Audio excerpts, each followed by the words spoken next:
up, brother, gonna rise with the sun. Step 2, get some good, some food in you. Step 3, think real hard about what you wanna be. Step 4, everybody just do your thing. Wake up, today's gonna be a good day. Wake up, today's gonna be a good day. Wake up, today's gonna be a good day. Wake up, today's gonna be a good day. Wake up, today's gonna be a good day.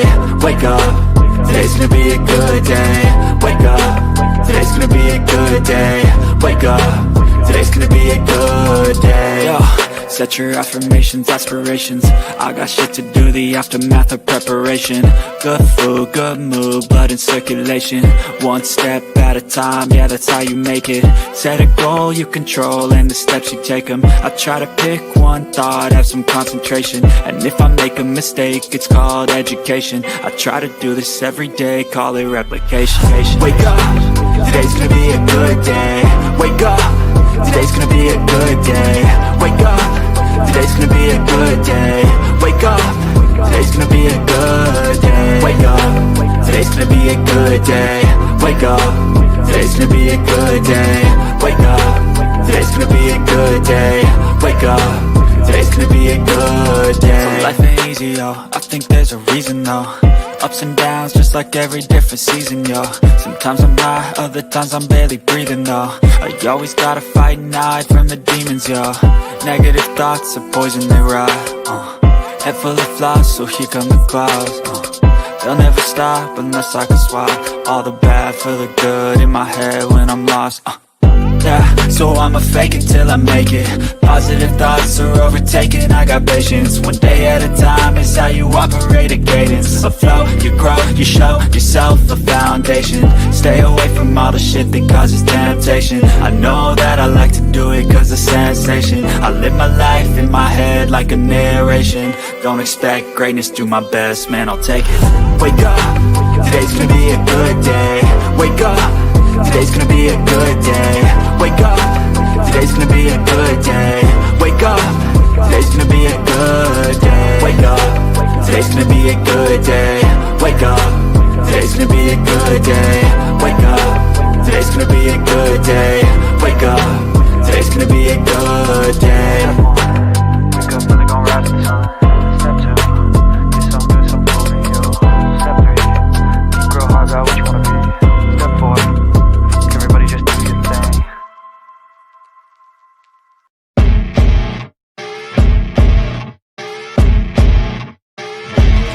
As you wake up in the morning, you want to find the latest, greatest information about criminal cases and have an intuitive conversation about the suspects associated with these cases.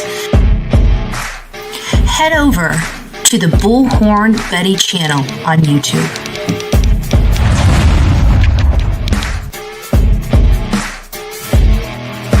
Get breaking news right here on the Bullhorn Betty channel. Welcome to the Bullhorn Betty Coffee Club. Enjoy your stay and enjoy your day.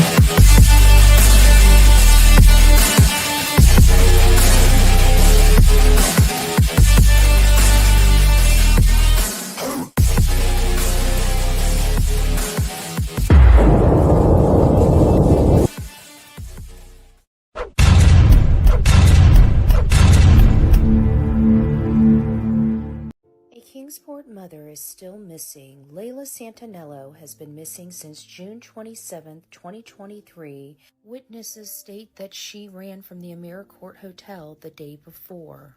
My friend Chronicles of Olivia and I, we have been here several times searching for Layla Santinello, which bring us to places like this abandoned golf course facility. Many places like this exist across Kingsport, Tennessee, making it very difficult to find where Layla's whereabouts could be. It's places like this that keep us concerned. Where could Layla Santinello be? Is she out there somewhere? The details Chronicles of Olivia and I have found out are highly disturbing, and I can tell you, based on the information we've heard and learned, someone knows something. Where is Layla Santinello? Will anyone come forward? Will anybody be willing to tell the truth? Will anyone stand up and help the Santinello family? After running several stories about Layla Santinello, several people came forward. One of the last places Layla was seen was in this field, coming out of the woods. We have searched everywhere. We have posted flyers all over Kingsport, Tennessee, seeking answers in the disappearance of Layla Santinello. We're asking anybody with any information to please come forward. We're doing our part to search for Layla Santinello. We need the community's help. We're asking anybody and everyone, please come forward if you have any information about Layla Santinello or the people she was with the afternoon of June 27th. We are doing our part. Are you willing to do yours? Hello, my beautiful coffee beans. I'm Bullhorn Betty. This is Bullhorn Betty Crime Stories, and we're going to be discussing the newest update in the Brian Kohberger case. Brian Kohberger was arrested on December 30th, 2022. Brian Kohberger was brought back to Moscow, Idaho on January 4th, 2023. The Moscow University of Idaho victims were killed in their off-campus housing on the outskirts of the University of Idaho on November 13th, 2022, around 4 to 4:25. It's actually alleged that in less than 9 minutes, all 4 of these students were murdered. Now that we fast forward to after the revelations of the affidavit of probable cause, which was a jaw-dropper. It indicated that Dylan Mortensen was an actual witness and victim of this crime. She actually saw a man about 5'10", 185 pounds, not muscular, but athletically built. And he was covered in a mask and dark clothing, and he was exiting the kitchen sliding glass door. It concerned her, but that was the first time the community knew that there was a witness, and that witness was Dylan Mortensen. Then came this horrible crusade against Dylan Mortensen because people couldn't understand why it took 8 hours for her to call 911. However, we're not going to be discussing that in today's segment. Today's segment is related to the court proceedings going on with Brian Kohberger. Ann C. Taylor, Brian's attorney, and Bill Thompson, the prosecutor for the state of Idaho, have been working tirelessly to make sure that the public is out of this case until trial. There's been a litany of documents under seal in this matter. So, with them pushing the public out and pushing everybody out, including the family, today's segment is on Ann C. Taylor's newest request. It is a jaw-dropper, I gotta tell ya. Hi, Bullhorn Betty. Thank you for my shirt. Welcome to the Bullhorn Betty Kids Club.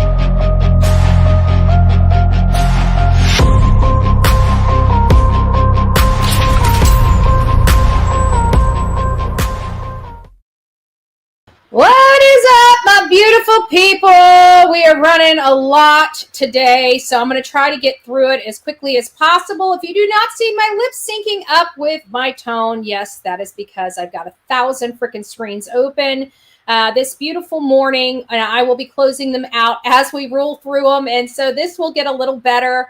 as we are rolling through this show. And I do apologize about it, but it is what it is. I can't help it. So good morning, everyone. I'm Bullhorn Betty. We've been covering true crime cases online for over 4 years now. And prior to that, we've been monitoring. I don't know if you guys are kind of like me, where true crime back in the early 90s and stuff like that was all broadcasted on the on TV. You know, we had real life things going on. Now it's kind of went to, I don't know, sci-fi. And we really like real true crime, real life. We like to learn about cases. We like to see the investigation, and we like, moreover, and more importantly, seeing the bad guys go to jail. Now, this morning, we are now approaching day 2 of the new year. Welcome to 2025, and I truly believe that this is the year for Sebastian Wayne Drake Rogers. Before I go through kind of some updates on cases that we have covered in our morning show, I want to read the language of letting go, like I promised my audience that have been with me for years. We would start getting back in more of our traditional shows, and so it is 2025, and I plan on keeping that promise to my audience. So January 2nd, doing my part. The surest way to become tense, awkward, and confused is to develop a mind that tries too hard, one that thinks too much. This is Benjamin Hoff from the Toe of the Pooh, T-A-O. I don't know how to pronounce that. Toe, I don't know. The university will help us, but we need to do our part as well. Here's an acronym, my part. To help you remember what that means, it means manifest your power, accept, relax, trust. Too often, we tell ourselves the only way we get from point A to point B or Z is to tense up, obsess a little or a lot, and live in fear and anxiety until what we want takes place.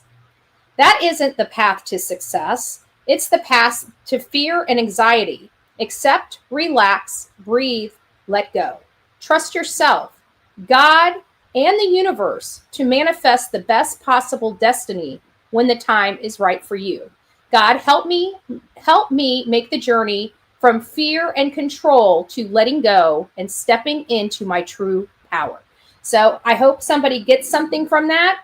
But my power, it is you can manifest your own positive outcome in life, in my belief. All right, guys, we've been covering several cases here. I'm just going to go through a few of them and give you guys some updates on it. I know we covered briefly the gentleman that was pushed in front of the train in the New York subway, and this was captured on camera, of course. And I just wanted to let you know that the man is escaping death after being pushed into the subway tracks. We don't know what kind of condition he is in. I got to think that his body is probably battered quite a bit from that. If he's lost a limb, that could be a possibility as well. Just to put that out there, I don't know what kind of condition he's in, but I did want to give you guys an update. A man pushed into the path of an oncoming subway train in Manhattan narrowly escapes death.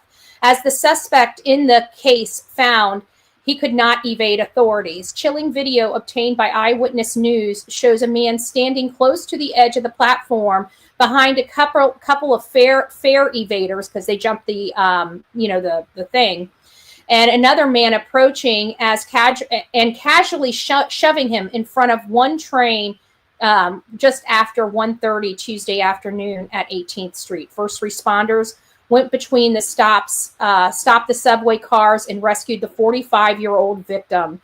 Probably just going and commuting. Can you imagine just doing your thing and somebody just taking you off guard?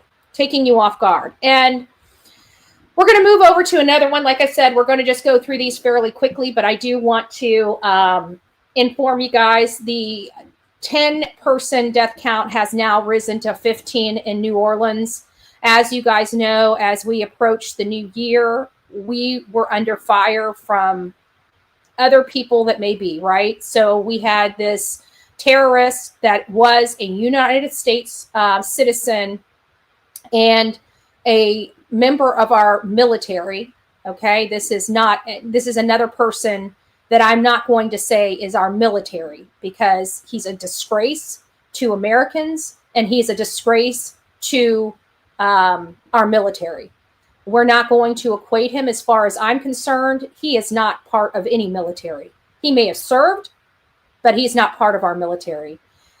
Military people don't go out and cause this kind of, like, I watched some videos on Twitter, or X rather.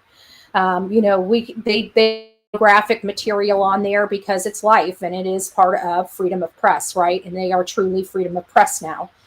And I was watching, and what was so sad is people saw this going on, and I saw this girl on her cell phone, and the other people in front of her got out of the way, and it was bad. So I don't know what to say about this, but this is not mental illness here. Not the Trump Towers in Vegas, not New Orleans. This is pure hate. This is pure hate. This is what some people here on these platforms sell. It's the poison that they sell. They sell hate on these platforms. We know a few of them ourselves, right? He was in Afghanistan. That's sad. That's sad. And I've watched some of his videos too.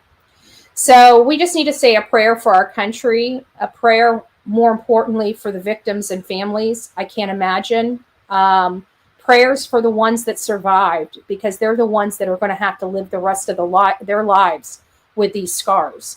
I know the pain of losing someone. However, living every day with the scars of terror and fear for the rest of your life, I don't know what's better or worse, in my opinion, because these people that survive this are going to forever have to have medical assistance the rest of their life, whether we believe it or not. Even the ones that don't even have scars are scarred beyond repair. I can't imagine witnessing something like this. I just can't. So I went to Jennifer Coffindaffer. We're going to get some updates here. And this was the SWAT team was executing a warrant on the home. We are looking live. I wanted to show you guys pictures from Houston, Texas right now, where it appears to be an ongoing SWAT operation at what might be the home of the suspect in this awful tragedy that happened in New Orleans. A local media report says that several people, including children, were taken out of this home. Again, it's believed to be the home of Shamsuddin Jabbar. And law enforcement have been conducting activity related to this investigation pretty much for the last couple of moments here. We're watching this very, very closely right now. We are looking live at pictures from Houston, Texas right now, where it appears so you guys saw that. SWAT. Sorry, Twitter or X always recycles them. And so we also have an update from the FBI, and it says search warrants in multiple states. They know of 2 different states that search warrants are being conducted on. We learned last night, if you guys have not heard, last night, there are multiple people being searched for, that this person in New Orleans did not act alone. And I have to think that somehow it's related to the Cybertruck. I don't know why I have that feeling. I think they were just too close together for me to think, otherwise, especially since he came from Texas. That was in New Orleans. In Las Vegas, rather. I think the Las Vegas attack and the New Orleans attack were planned together for some reason. I don't know why, but it just seems that way. If you guys remember 9/11, when we were attacked, we had several attacks that happened, almost simultaneously from one another. For example, we had the towers, and then we had the hit in the Pentagon. You guys remember that? And then we had the downed plane that the folks on the plane took the plane down because they knew that the plane was aimed for someone else. And so the flight, the people on that, I'm getting goosebumps saying it. Oh, good gracious. I'm like covered in goosebumps now. But the riders on the flight, the ones that were innocent, innocent people on that flight, they knew that if they did not, gosh, it's so hard, give of themselves, that would have caused more destruction in our country. So I'm literally covered in goosebumps. I don't know if you guys can see that or not. Like, I'm literally covered in goosebumps telling you guys this. And they took their own plane down because they didn't. The terrorists were there. They knew that they were hijacking the plane, and they knew that it was destined for something really bad. And God bless the people on that flight that gave of themselves, because that's what they did. And I want people to know that everybody on that flight that crashed into Pennsylvania are heroes in my book. So enough of that. But I just wanted to say, those things happen simultaneously. And, this particular situation here, I feel like are connected somehow because they're too close in proximity and time of when they happened. Also, another from Jennifer Coffindaffer. Matthew A. Livisberg rented a Tesla. So that's the person for Las Vegas, rented a Tesla Cybertruck. He was the deceased person found inside. He carried fireworks and mortars to ignite the vehicle and cause the explosion. This is a terroristic act, in my view. He had been successful, and the blasts dispensed horizontally and took down Trump Tower. There were no question. This was I think that was his intention, is to take it down. He obviously didn't. It also is being reported that I can't pronounce his name, Livelsberg, and the New Orleans serve at the same base together. They better start looking at the people at this base because they appear to have been brainwashed or something. If two people, I knew that they were attached. I pulled everything up, and I really do believe that they are associated, but I did not realize that they served at the same base. I would be anybody in their group. I would be now investigating because they know that they did not act alone. And now we have two people from the same base. That, I don't know, guys. I don't know. Las Vegas Metro Police Department is currently investigating a person barricaded on a bus near Fremont and Charleston. The SWAT and crisis negotiator are on scene. I don't know if this had anything to do with what was going on in Las Vegas, but I truly believe that it might have had something to do with Las Vegas and what happened in Las Vegas as well. LE has retracted information concerning 3 males and a female being involved in connection with the IEDs. That is all that has been clarified at this time. Still very murky as to whether others are involved. So it sounds like they're walking some of that back, but I don't believe that is accurate. And of course, SWAT executing the search warrant on what might be the home of the search warrant on awful tragedy that happened in New Orleans guy. Says that several people, including children, were taken out of this home. Again, it's believed to be the home of Shamsuddin Jabbar. And law enforcement have been conducting activity related to this investigation pretty much for the last couple of moments here. We're watching this very, very closely right now. We are looking live at pictures from Houston, Texas right now. So you guys get it. It's a massive undertaking. Multiple states are involved. Now we have knowledge that the 2 attacks, it sounds like they were at the same base together. So it sounds like this was coordinated. But what bothers me so much is it sounds like this was coordinated by our own people. An inside job. I've always believed, and please bear with me, and I'm sorry that some people may or may not believe my point of view on this, and that's okay. We can all, you guys can debate the issues, don't debate the people, but I truly believe that there is a generation of American citizens born by, like, say, Afghan nationals that do not like us, that have basically sleeper cells in our country, but they're sleeper cells of our own people, because while they're Americans, they were raised by by their old world, so to speak.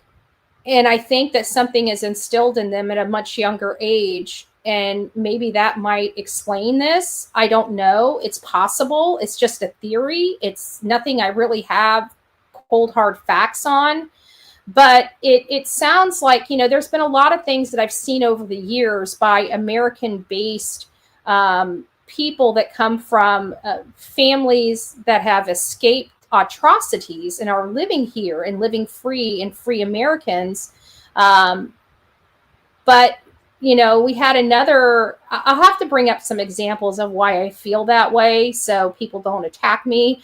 This is just in some cases. I'm not painting a broad brush for everyone. I just think in some cases that it is happening. So I don't know what made this guy fly an ISIS flag and injure people there that were just, I saw some victims already coming out, and it's just hard to believe that these young kids, some that were just starting in college, are gone, just gone.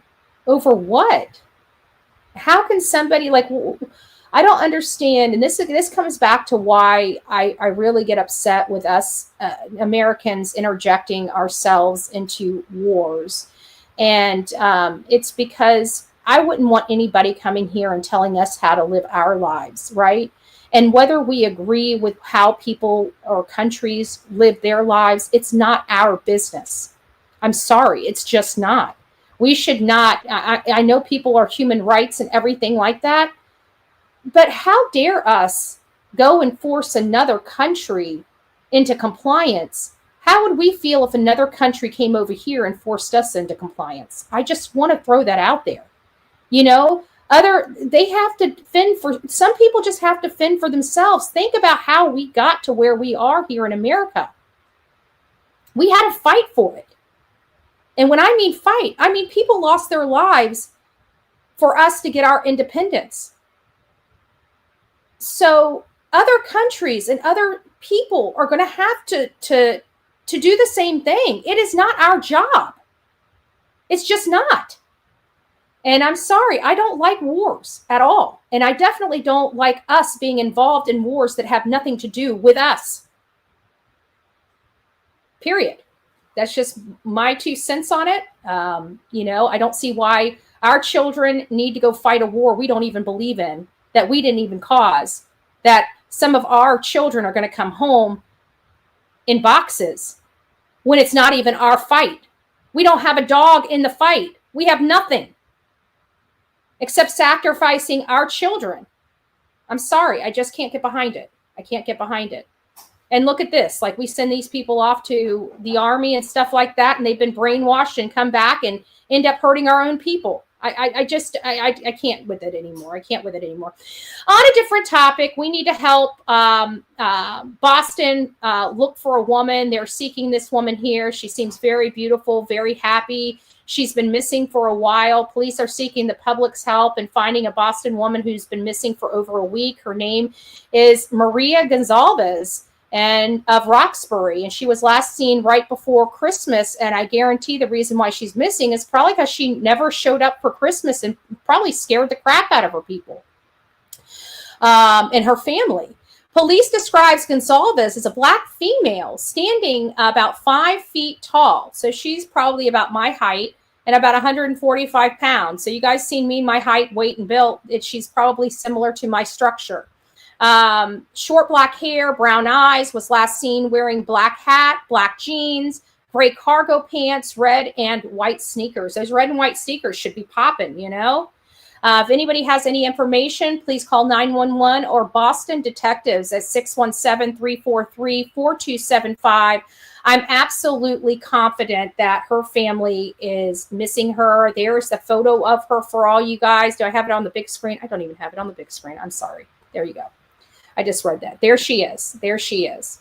Maria Gonzalez, and she has been missing from her family. So if you guys have seen her, this is for all my Boston, Massachusetts family. She could be anywhere. Needs to be found. Family is missing her. Family very, very, very concerned about her. Also, we have I'm just going to briefly go over this. I don't really know what is going on with this case, but I am going to be monitoring it. These are two teenagers, both about 18 years old, in Alaska, and they were found deceased. And a 20-year-old has been arrested for them. Now, this is where it gets confusing in this particular case, is that it seems like they were all friends. The boy was coming over to smoke some Mary Jane with them and some, vapes and whatnot. And he had a new brew, I would assume alcohol or moonshine of something.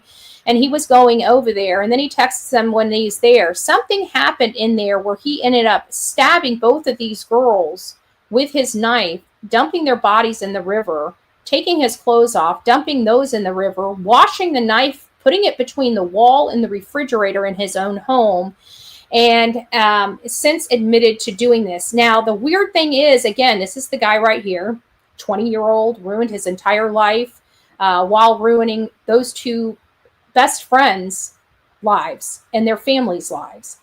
So this is the punk that...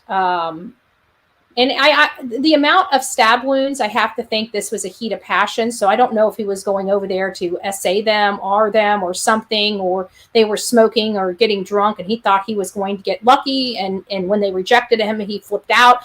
I don't know if it was pre-planned. I know they have him on first degree right now, is what he is arrested for. The two girls are unalived. This happened in New Jersey. These two young ladies right here is Marisol and Catherine Nunez, mom and daughter. The daughter had a child with a man. You guys know this story. He broke into the house. He unalived mom and grandma and left his child fine, but witnessed this gruesome attack. And he is now in jail. This is the animal right here. This is Junior Edwards. He home invaded a home and killed mom and grandma in front of his son. I think we did a brief story on this because it happened right around Halloween, and they have him behind bars. He is in jail, and an infant death. I can't even play this because I think I will get in trouble on YouTube. So I'm going to read this because a Knoxville man, this is a Tennessee man, Marion County, jailed after 3-year-old baby girl dies in his care. He's charged with endangerment, causing the death, and neglect of a dependent person. Court shows that burns the babies. I'm just going to play it. If we get knocked, we get knocked. Just wait. It's hard for me.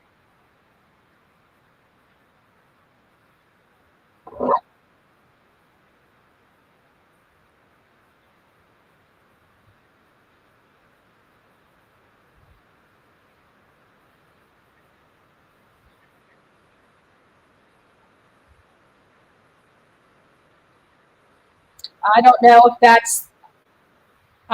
that's the case. That's just what they say.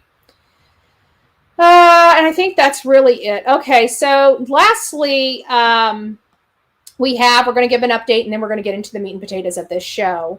I don't know if you guys remember the Alec Murdaugh case. I'm sure many of you guys watched the case. Oh, you guys couldn't even hear it. I lost my sound on my videos. But you guys know this man right here. This is Eric Bland. He was the attorney that stepped up for the victims of Alec Murdaugh. Yeah, I know, Sonia. I just realized my sound dropped. It's no big deal. It was about a child. He was, you guys, it's awful.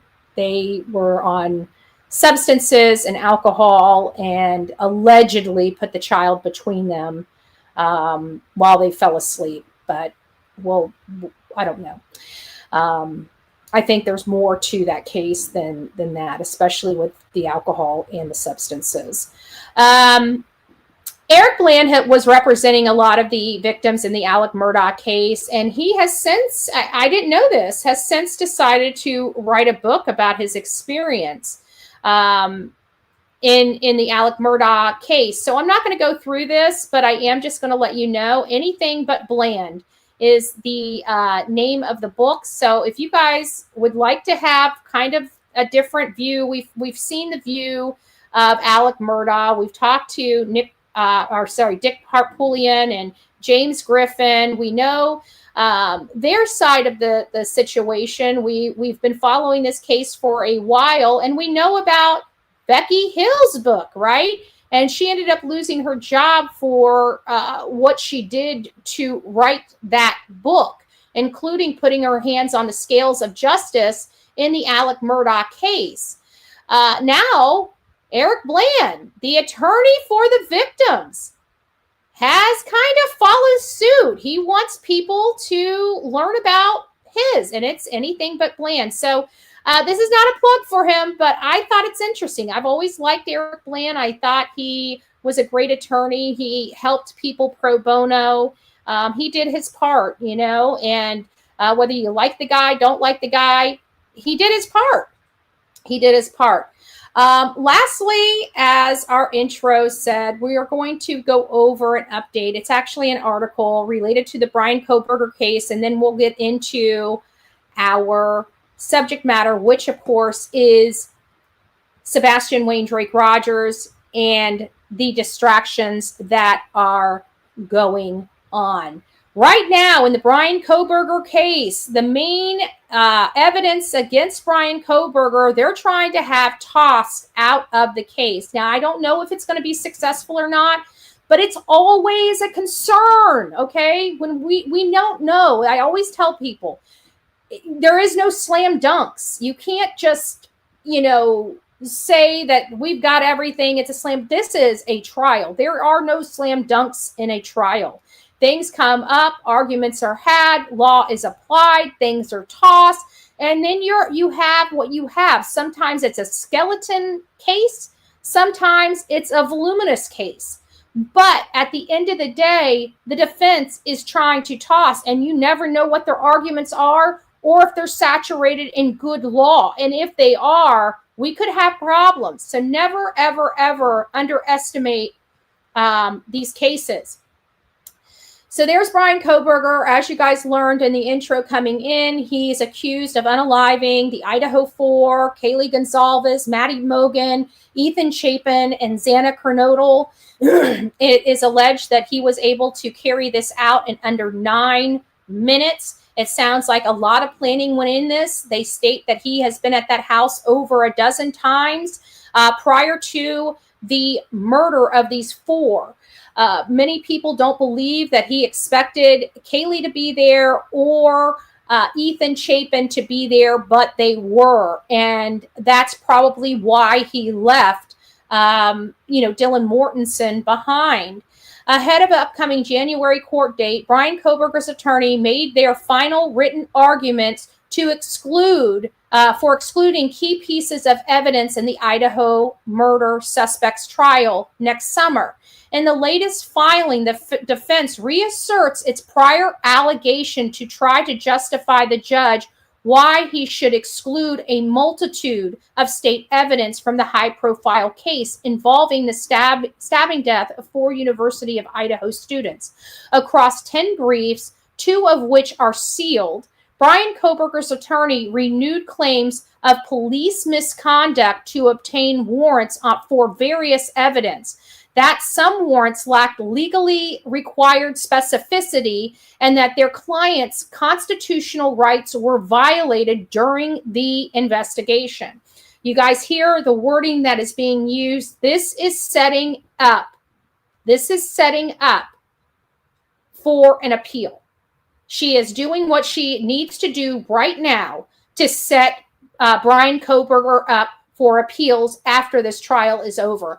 I don't know if those key pieces of evidence will be removed from the case.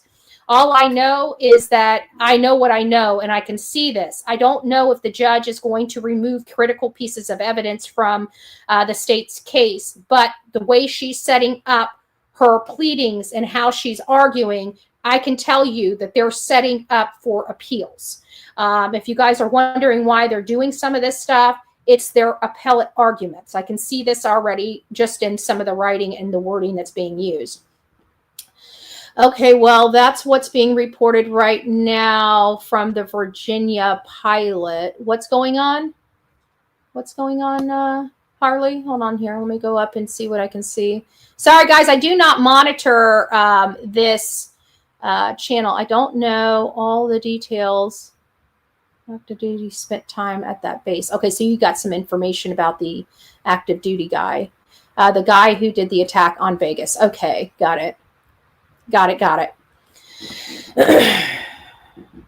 What on earth can she represent him knowing what he did allegedly? I know.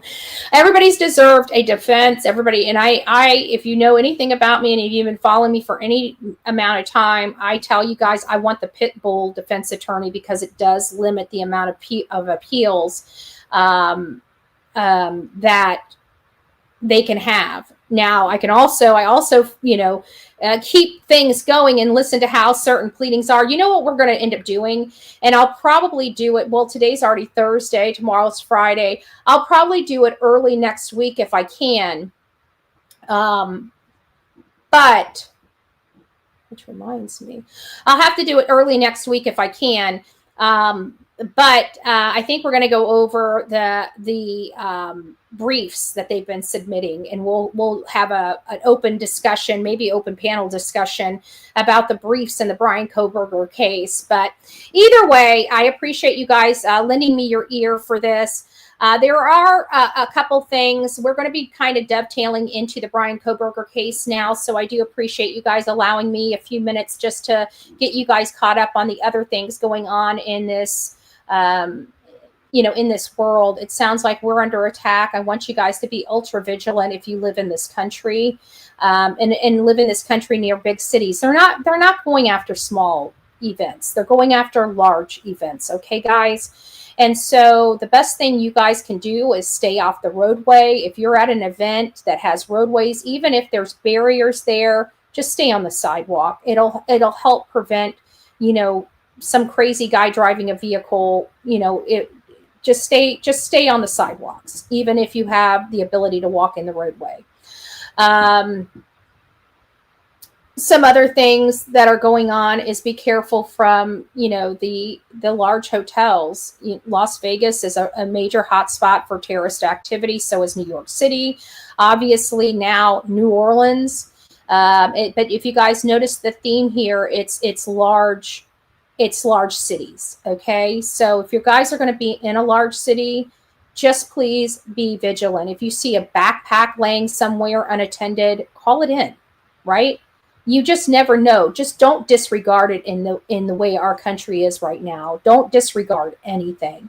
If you see a box, a package, or something else sitting somewhere unattended where it's not supposed to be, you pick up the phone and have law enforcement check it. Keep everybody safe. It's just getting to that point here in our country. You see somebody acting weird, call it in. Okay, just call it in. Be done with it. Just report it. At this point, I'd rather be wrong than not call something in and something happen, and we know that we could have just picked up the phone and called somebody and saved somebody's life.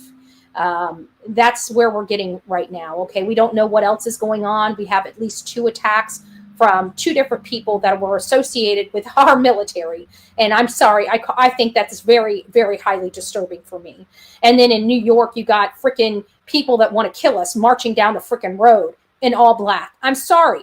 It unnerves me a little bit. So sue me. If you think it's being anything but just being a little concerned for my safety and my fellow American safety, that's fine. But at the end of the day, it's scaring the shit out of me. And I will be honest with you, because our borders have been open for 4 years and God knows who is here. God knows who is here or what is in store for us. We've had 3 assassination attempts on Donald Trump. We've had a terrorist attack on New Orleans, and we had a cyber truck blown up in front of Trump Tower. I'm worried. I'm worried. That's all. That's all I'm going to say is I'm worried. And I pray to God that there's enough good to combat the evil. You know, that's all we can do.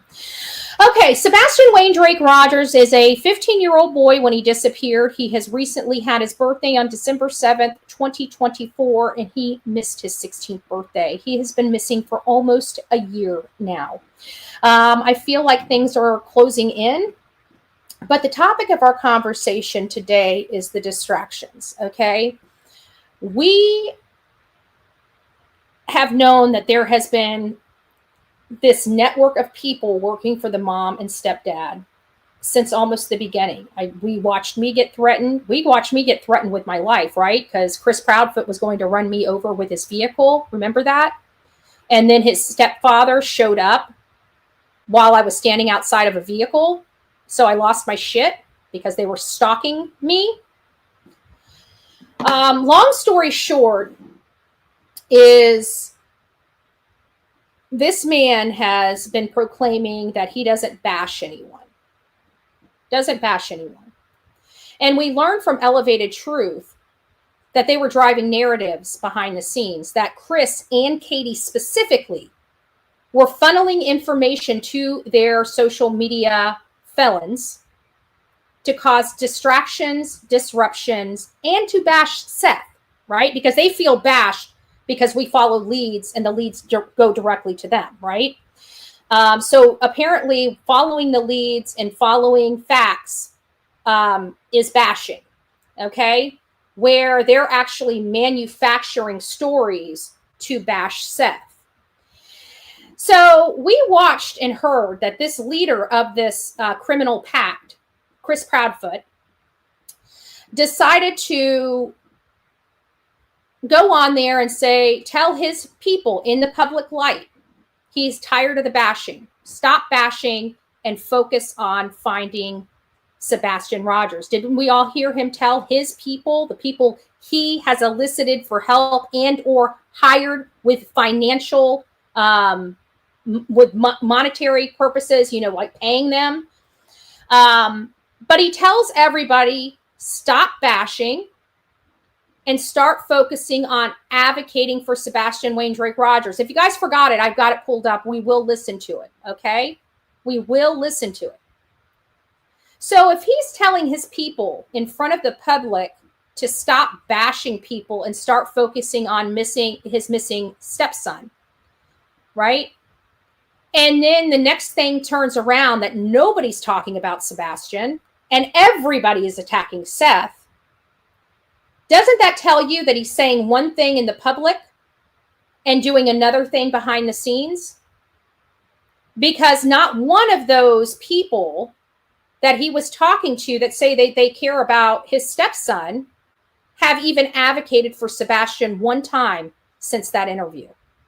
They have used it to bash every single person that is actually trying to advocate for this boy. People that put his face first and foremost, right?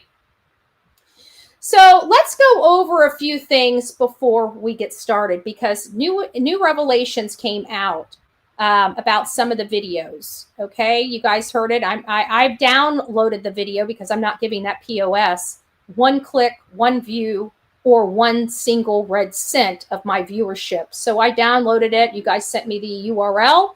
I didn't even have to click on it. I just downloaded the entire video and I watched it on my computer.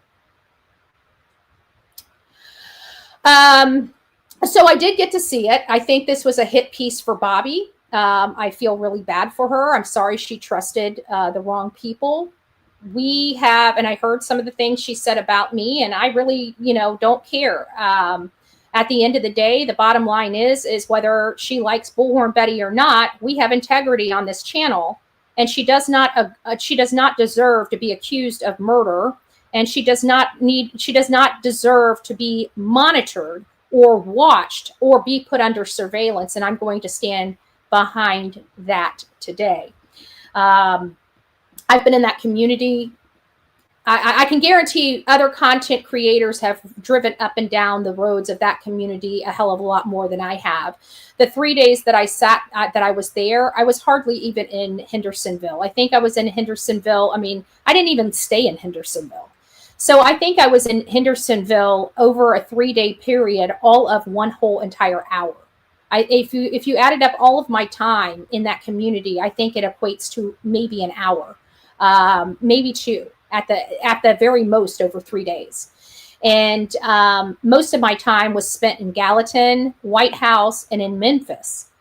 And I find it awfully funny because obviously somebody told her lies. If you guys listen to her, she's going off what somebody has told her that I have done in their community. She's actually, I don't know whose car she was referring to. I've only driven my vehicle and my vehicle alone in that community. I've never rented a car and went in that community at all.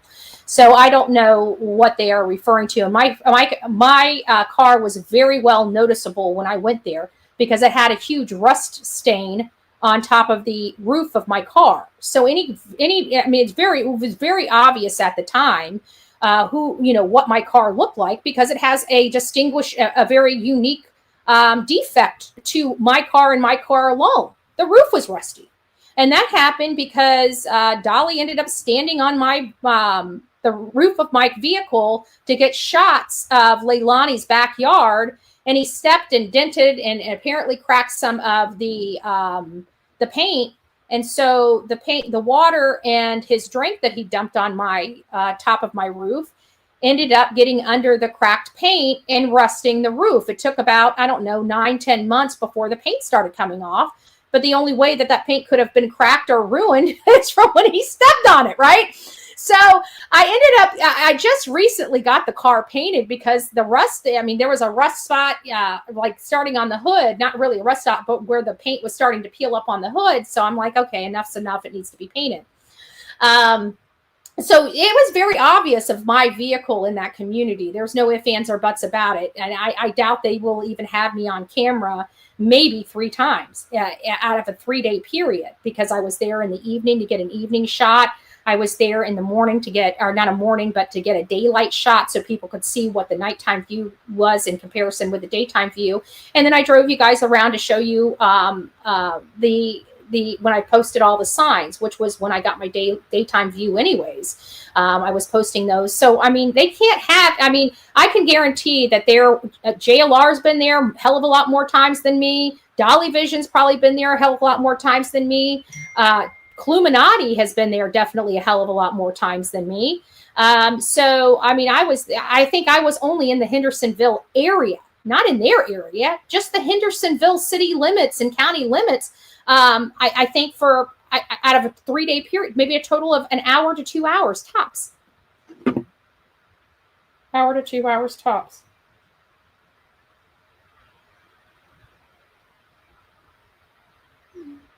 Aw, that's sweet. That's sweet.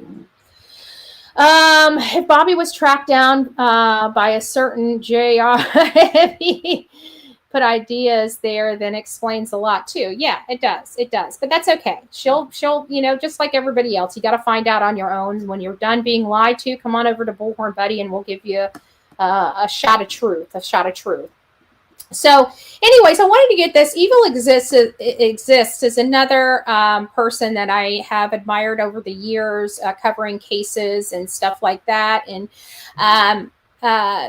Evil Exists actually just dropped a video, and I liked it. I wanted you guys to hear it and see it. And don't forget to go over. Somebody can drop Evil Exists link down in the chat. I'd greatly appreciate it. This is a courtesy of Evil Exists. Proudfoot stated that they had a 3-hour-long phone conversation the night that Sebastian vanished from their home in Hendersonville, Tennessee. That long phone call came into question a lot in this case, as many wondered what the two could talk about for so long. The comment section on Facebook went crazy, with some saying that it's a common thing they do with their husbands and wives when away from home, while others said no way they could sit on the phone for 3 hours and thought maybe that phone call was to plan a cover-up for something that occurred while Katie and Sebastian were alone. Sebastian was reported missing on the 26th, but it seems that someone else knew he was missing before he was officially reported to police as a missing person. Whoa! What was that? Sebastian were alone. Sebastian was reported missing on the 26th, but it seems that someone else knew he was missing before he was officially reported to police as a... What? Let's hear that again. That can't be right. That can't be right. But it seems that someone else knew he was missing before he was officially reported to police as a missing person. Wow. Wow. Wow. Did you guys catch that? How many of you guys caught that? And so I'm like, wait a minute, what? So I listened to that. Don't forget to go, and if you guys want to watch the rest of the video, please go over to Evil Exists. But let's listen to that again. Let's just listen to that again. Hold on. Someone else knew he was missing before he was officially reported to police as a missing person. What? Say what? So I started going through, some information, right? I went through some information, and this is what I kind of came up with. So I missed this. At night, this was on January 1st, yesterday afternoon, and I don't know how I missed it. But At Night has reason to believe it has identified the individual who first received the report of Sebastian Wayne Drake's Rogers' disappearance prior to its escalation to law enforcement on February 26, 2024. Furthermore, our team has likely determined the identity of the individual engaged in the extensive phone conversation with Mr. and Mrs. Proudfoot on the morning of Sebastian's purported disappearance. These findings, supported by intelligence from sources closely connected to the case, represent a pivotal development in our ongoing effort. So let's read this a little bit closer. It states, do you guys have it up on the screen? Do I have it up on the screen? I do have it up on the screen. Awesome. So it says the disappearance. We forget that they had quite an extensive conversation on the phone that morning that lasted almost an hour, right? That maybe over an hour. And At Night has reason to believe that it has identified the individual who first received the report of Sebastian Wayne Drake Rogers' disappearance prior to its escalation to law enforcement on February 26th. So it sounds like whoever received this report was not law enforcement, because it wasn't escalated to law enforcement until after somebody else was on the phone. I wonder who that person was. It says, furthermore, our team has likely, so they believe that they've got the right person, but they don't know it conclusively. That's the way I'm reading it. Determine the identity of the individual engaged in the extensive phone conversation. Remember, guys, we were told by the mother that this child was not at home at 6 a.m. By 6:03, she called Chris at work. She wakes up at 6, walks directly to her son's room. He's not there. She takes a glean around for 1, 2, 3 minutes, picks up the phone, calls her husband, says he's not here. We've known. Now, we were told from the green shirt interview, from Dutch's first interview, that they immediately called law enforcement. As soon as they realized Sebastian was not in that house, They called law enforcement. That's what we were told. And then new reports came out a week or two later that identified that call not being executed until 6:33 in the morning. And so we all talked to each other and said, what in the world were they doing for 30 minutes before making that call? Betty, was Cruella have the feet covered? Hold on. Was Cruella ever verified at Worsham's? Good question, Lisa B. Always. I can't say verified, but I can say that there have been up to 6 people, maybe I think 7 people now, that have come forward identifying her vehicle and her sitting in the driver's seat. That's all I can report. I don't know if it's been verified.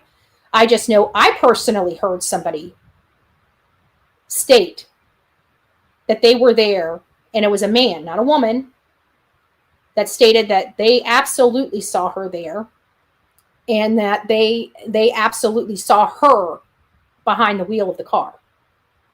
There was no ifs, ands, or buts about it in their mind.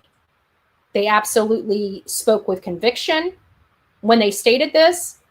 So this was not a female that stated this. This was a man driving by that saw her and knew who she was. So I can only tell you what I hear. I don't know if it's been verified. It sure seems suspect to me. I believe that she was there because if you listen to the description of the people that saw the footage of the mom driving through the school, she never stopped at the school. She drove in, and if you know the area, that the school has like 2 entrances. You got one on that one road and then one on Long Hollow Pike. And so she went into the Long Hollow Pike, but didn't stop at the school. She went all the way around. Well, that exits out right across the street from the exit on the other side is Worsham's. So I find that all odd because she went through there and then she turns around and comes back through there and goes back home. Never once stopping on camera that we could see. So I don't know. But this right here, there was a conversation with somebody that appears not to be law enforcement. So I thought that was interesting. Now we're going to go through a couple other posts that I think are important. We're going to listen to, actually, I think we need to listen to this first. Let's listen to this. Let's just get a good sense of what was told to this panel of misfits by their leader, by the person that they allegedly care about, that they allegedly want to help find his stepson and want to help clear him and his wife's name, right? So he has given them very, very specific public instructions. Let's listen to what his public instructions for these people are.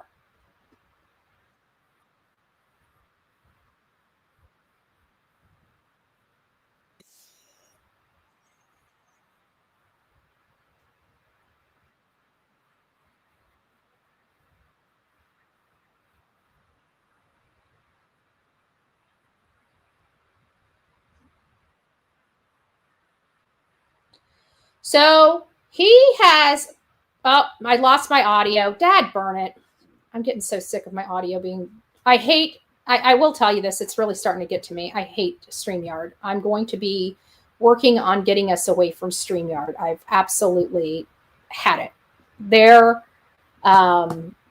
need a better sound engineer for their stuff. They need a better sound engineer for their stuff. They ain't getting it right. Actually, it's getting worse from my purview. Okay, let's go back just a little bit.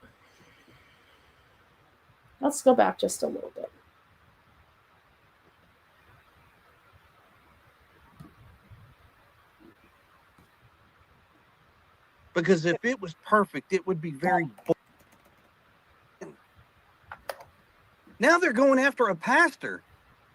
That is crazy. No, I don't think no, but they say going after. They had commentary.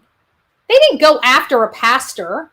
You know what they did? They said, oh my gosh, I wonder why is it so strange that Tyler Feller is a pastor at their church but won't run anything on the case? I don't know how that's going after a pastor. That's just stating an obvious question. It was a question. Who's going after a pastor?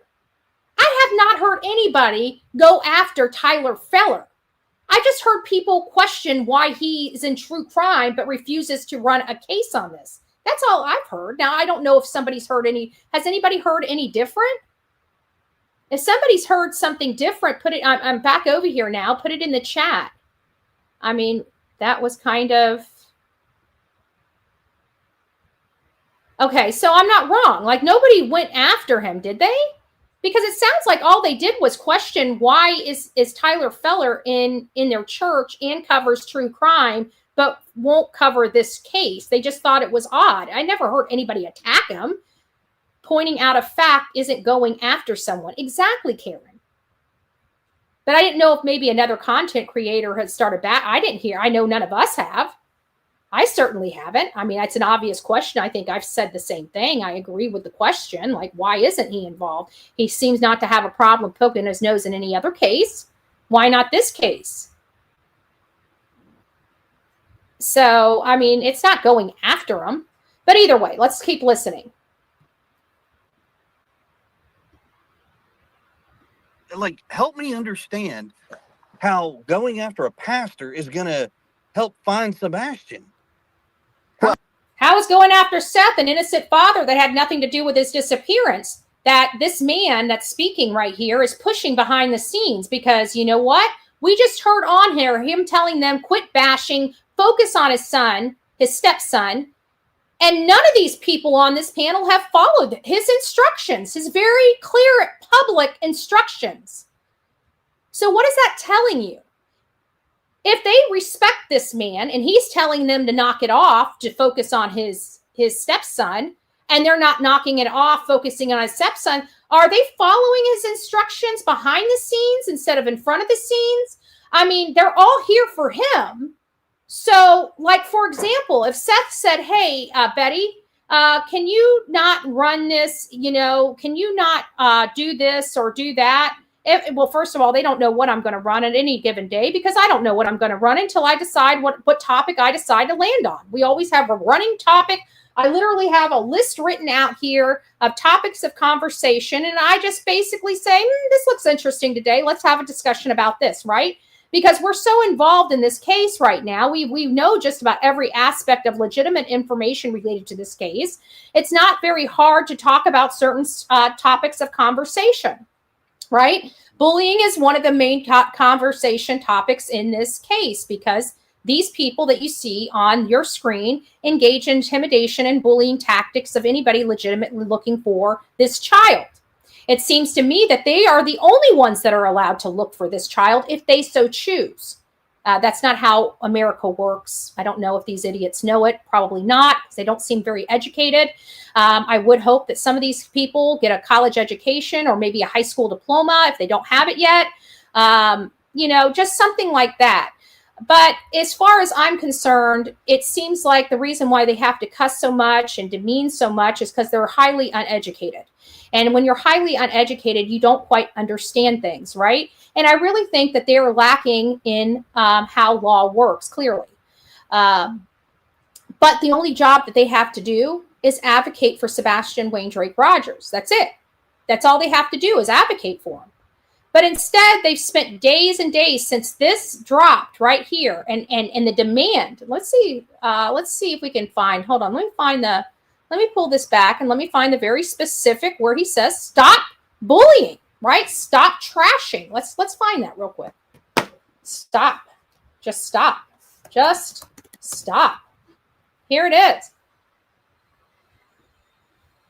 Let's see. Let's put stop in here, not just stop. Let's just put stop. Oh, 40 different. All right, let's find the ones that we need.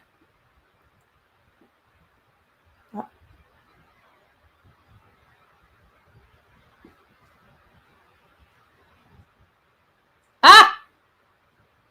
Here it is. Let's listen to this. This is not This is not CP up here. Talk to the media because TBI came out. I mean, not TBI. Sumner County came out and said the family would like us to say that they don't have a comment at this point. But we know that the reporters are going to do what they're going to do. So what's up with that bullshit? This whole time we can't talk to media, but you can use content creators to push your fucking narrative. Oh, see? That came from CP not wanting to talk. So this is ET saying, you want us to push your narrative, right? So there's the first drop. Let's keep going. Sorry you're seeing my face. It's just that I don't trust these people near bit. So we're just going to just keep rolling the way we're rolling. rolling. Somebody, let me go further than that.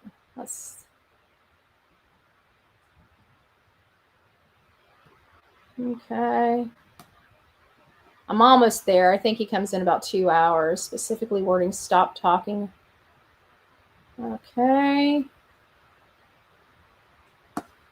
It's taking me a little bit to find all of this. Who's saying this? Let's see who says this. This is before Chris, so let's keep going.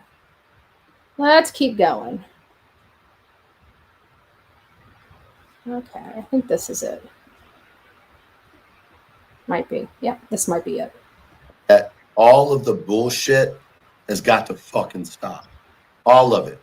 The putting shit behind the scenes for creators to talk about. Seth needs to stop it. Chris and Katie need to stop it. Well, hold on. I can promise you, Seth ain't doing it.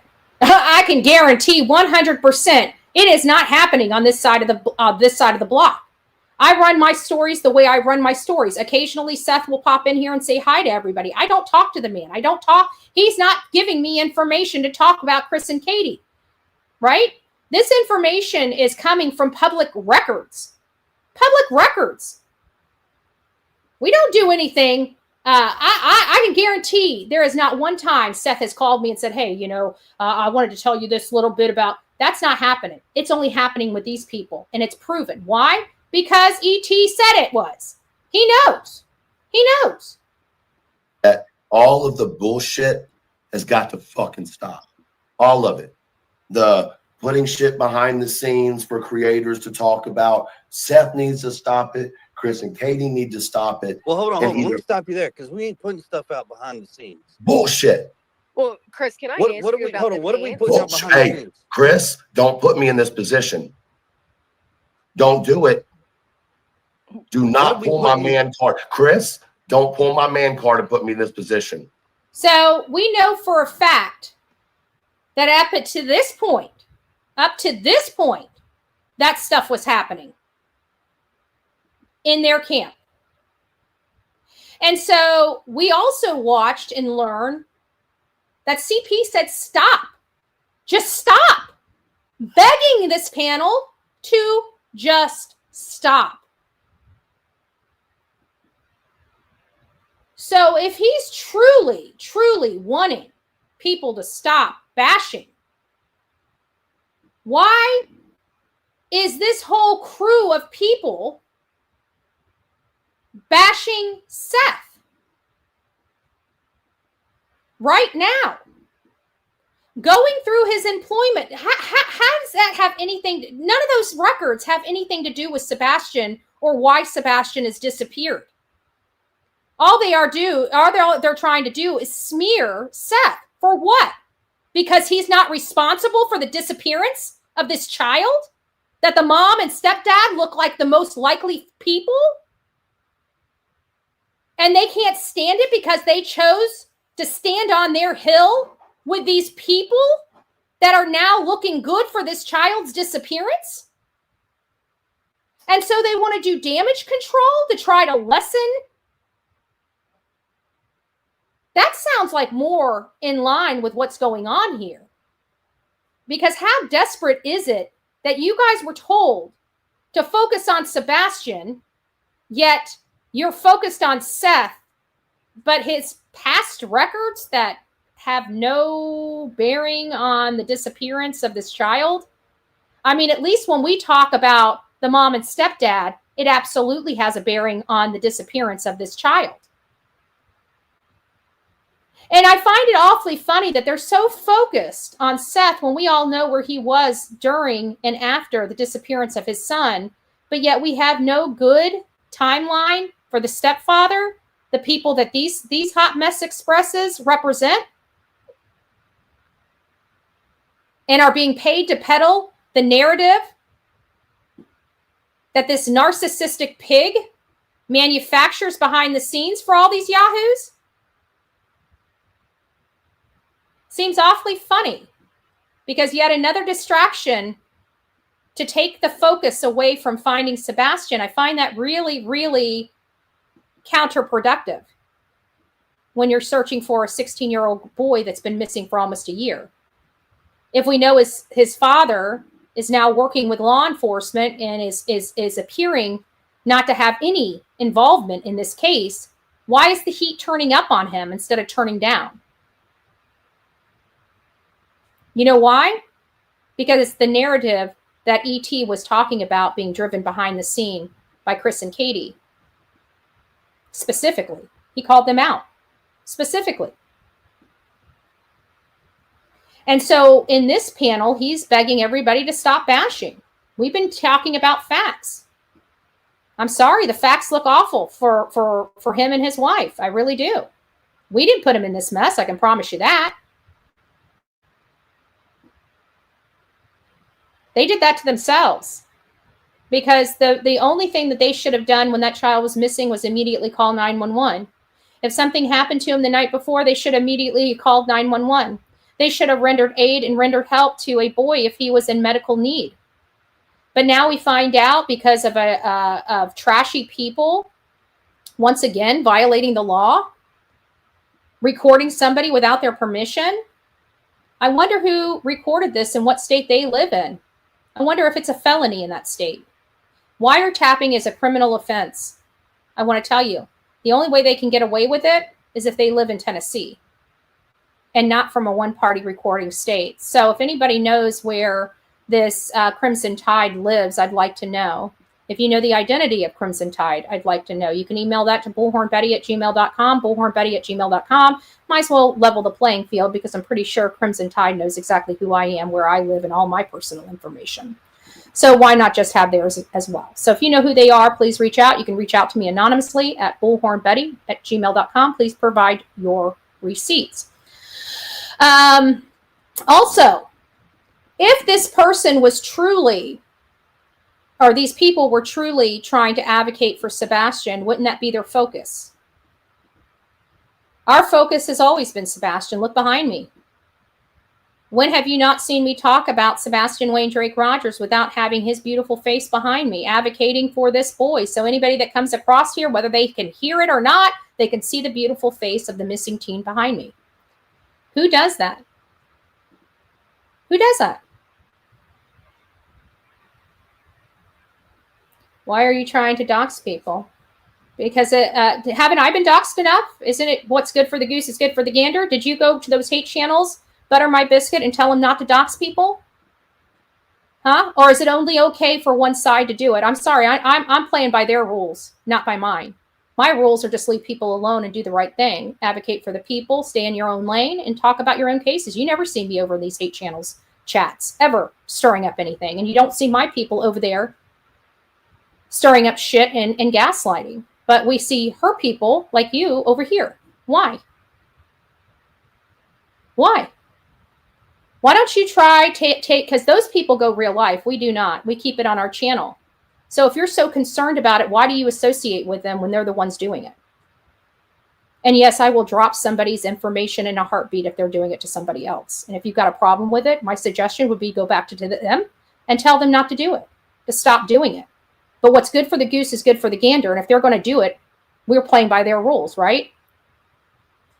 If they don't like those rules, then maybe it's time to be adults and stop doing the BS. When have you ever seen me dox anybody that hasn't doxed me first? Butter My Biscuit. Cat got your tongue? Oh yeah, lies. Okay, you know what? Good idea. Let's look at those. You know what? let's see how well those are. As a matter of fact, I just sent those off to somebody this morning. So let's look at them. Let's look at what they say and see who's lying and who's not, shall we? Wouldn't that be so much easier instead of you being able to come here and say that I've done this or I've done that? Okay, let's look at what I was arrested for while we're at it. Let's see if I broke any crimes. Let's look at it. I think people will be shocked if they saw the truth.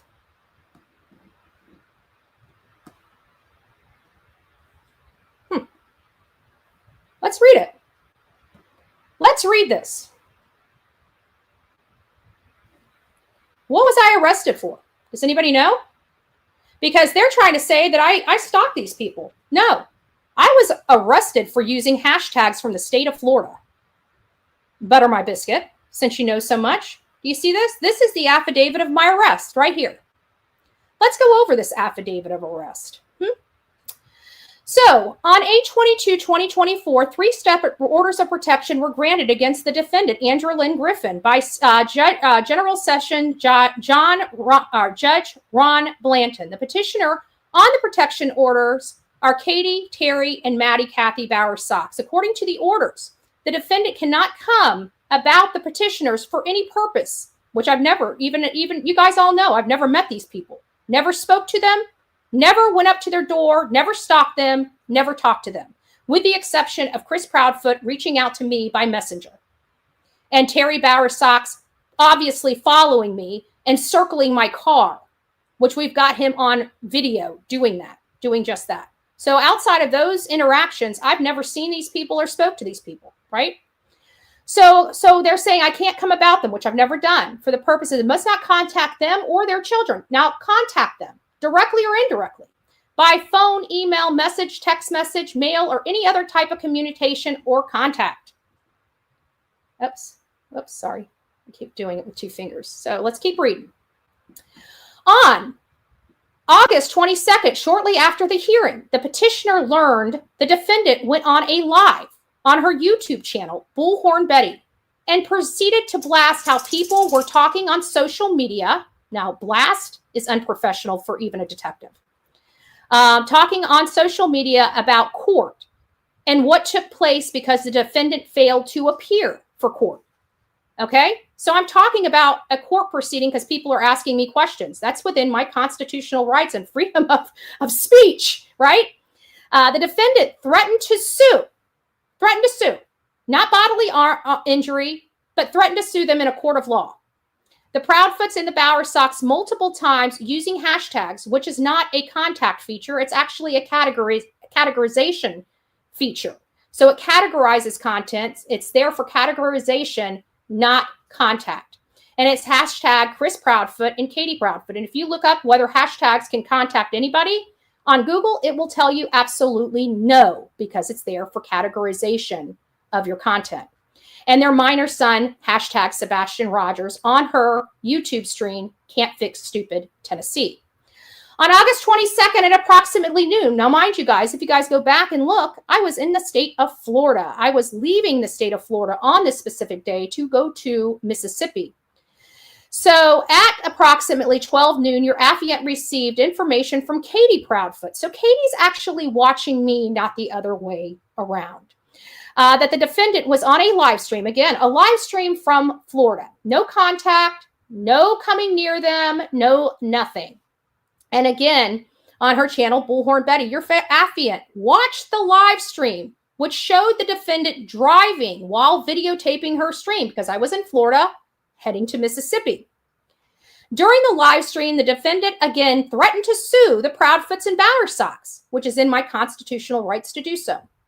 The live stream titled The Garbage of YouTube, hashtagging Chris Proudfoot, Katie Proudfoot, and their minor son, Sebastian Rogers, listed on it. Again, never made contact with these people, never contacted them, never threatened their life, none of that, which is what is required according to the order of protection. Based on these facts and statement, your affiant believes that the defendant has violated the conditions of 3 separate protective orders twice this day. Therefore, your affiant is charging the defendant with 6 counts of violation of protective order. for my freedom of speech. So if you want to sit there and say that I violated this, butter my biscuit, I bet you need to learn a little more about law, a little more about your rights. And yes, you are a busted biscuit. I have a right to use hashtags. I have a right to talk about a national interest case. And these people, do you guys want to see what they said in their affidavits? That I threatened them online. You guys have all been watching me for years. Threatened them online to cut them up with a machete and to shoot them and come there for answers with my gun. That's what they put in these protective orders, which you all know is a damn lie. And I'd like anybody, and I would challenge anybody. Let me pull an unscrupulous PI move and say I will pony up $25,000 to a nonprofit of my choice, of course. If anybody can produce one documentation, one video, or anything where I'm going to injure anyone, that family or otherwise, with a machete or a firearm, please, by all means, send it to bullhornbetty@gmail.com. bullhornbetty@gmail.com. Would love to see it. And I know that the mainstream media in that area doesn't want to show the people what I was arrested for because their whole entire community would be in an uproar. But since you wanted to sit there and say that I have all these protective orders, they lied under oath, and that's why they deserve to be sued lawfully and legally in a court of law. Period. So now that we clarified that, can we get back to a missing boy instead of your stupidity? Butter my biscuit?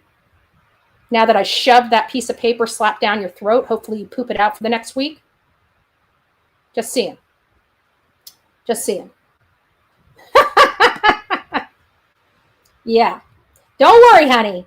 If I could be arrested for hashtags, there's going to be some karma bills coming to be paid.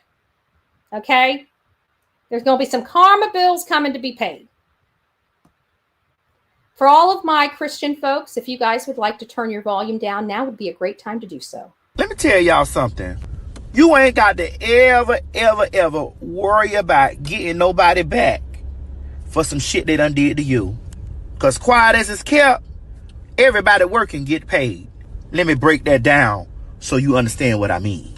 Everybody working getting paid. See, some of you motherfuckers don't even know that you're working. But payday comes after a while, bitch. You being messy? You're working. You gossiping about people? You're working. You stealing, lying, cheating, or just all around doing some fuck shit? You're working. And payday is on its motherfucking way. Ha ha! Let me tell you something, you working motherfuckers. Some of you bitches got overtime in that bitch too. Ooh, that payout gonna be good. So when you get your check, bitch, don't complain. You worked for it.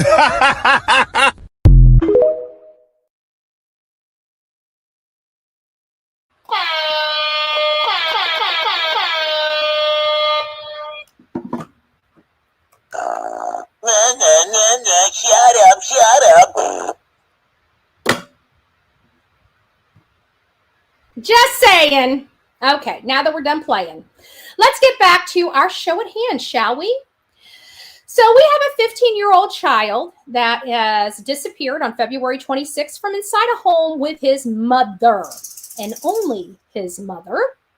And that woman woke up the next day and said, "Whoop, sorry, I don't have a child anymore. We need to look around." But hey, it's not that important. That's why we decided to wait 30 minutes to call law enforcement while we're clearly on the phone with somebody else. Oh my God.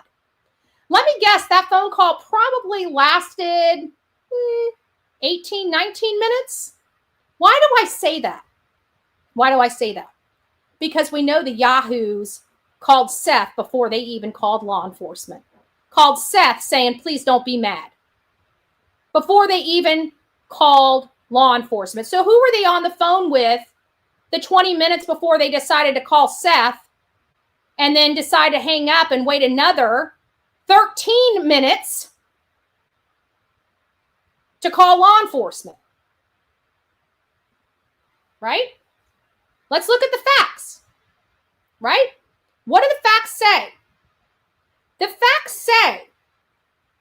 that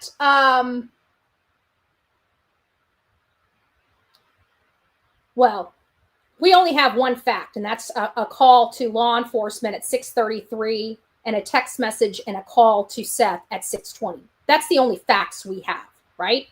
We don't know really when Katie woke up. We don't know really when she went into that room to check on her son. And we don't know really the exact time that she actually called her husband, right?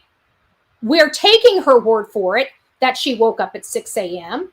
We're taking her word for it that she called her husband within 3 minutes. And we're taking her word for it that she does not know where her son is. But we don't know. The only thing we do know definitively is that phone records specifically show an attempt to reach out to Seth at 6:20. And we know by law enforcement records that the call into the dispatch, the non-emergency dispatch, happened at 6:33. That doesn't seem like immediate to me. But that's not the point of our conversation.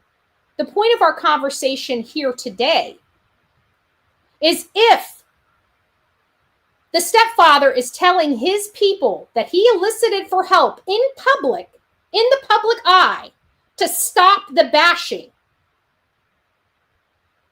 and then they ramp up the bashing of Seth Rogers, what is that telling you? What is that telling you? Is there dirty going on behind the scenes? Is there dirty going on behind the scenes? The number here, it's not open yet. Bear with me. I got to clear a lot of crap out of my junk. Hindsight, thank you for your video this morning. I did watch it. I wanted to tell you that. I was going to put it up here, but I don't have time to do that. Okay, and before we get started on the phones, let me pull this back. Before we get started on the phones, there's 2 other updates that I want you guys to read. 2 other updates. Give me just a second. Let me go ahead and pull it up.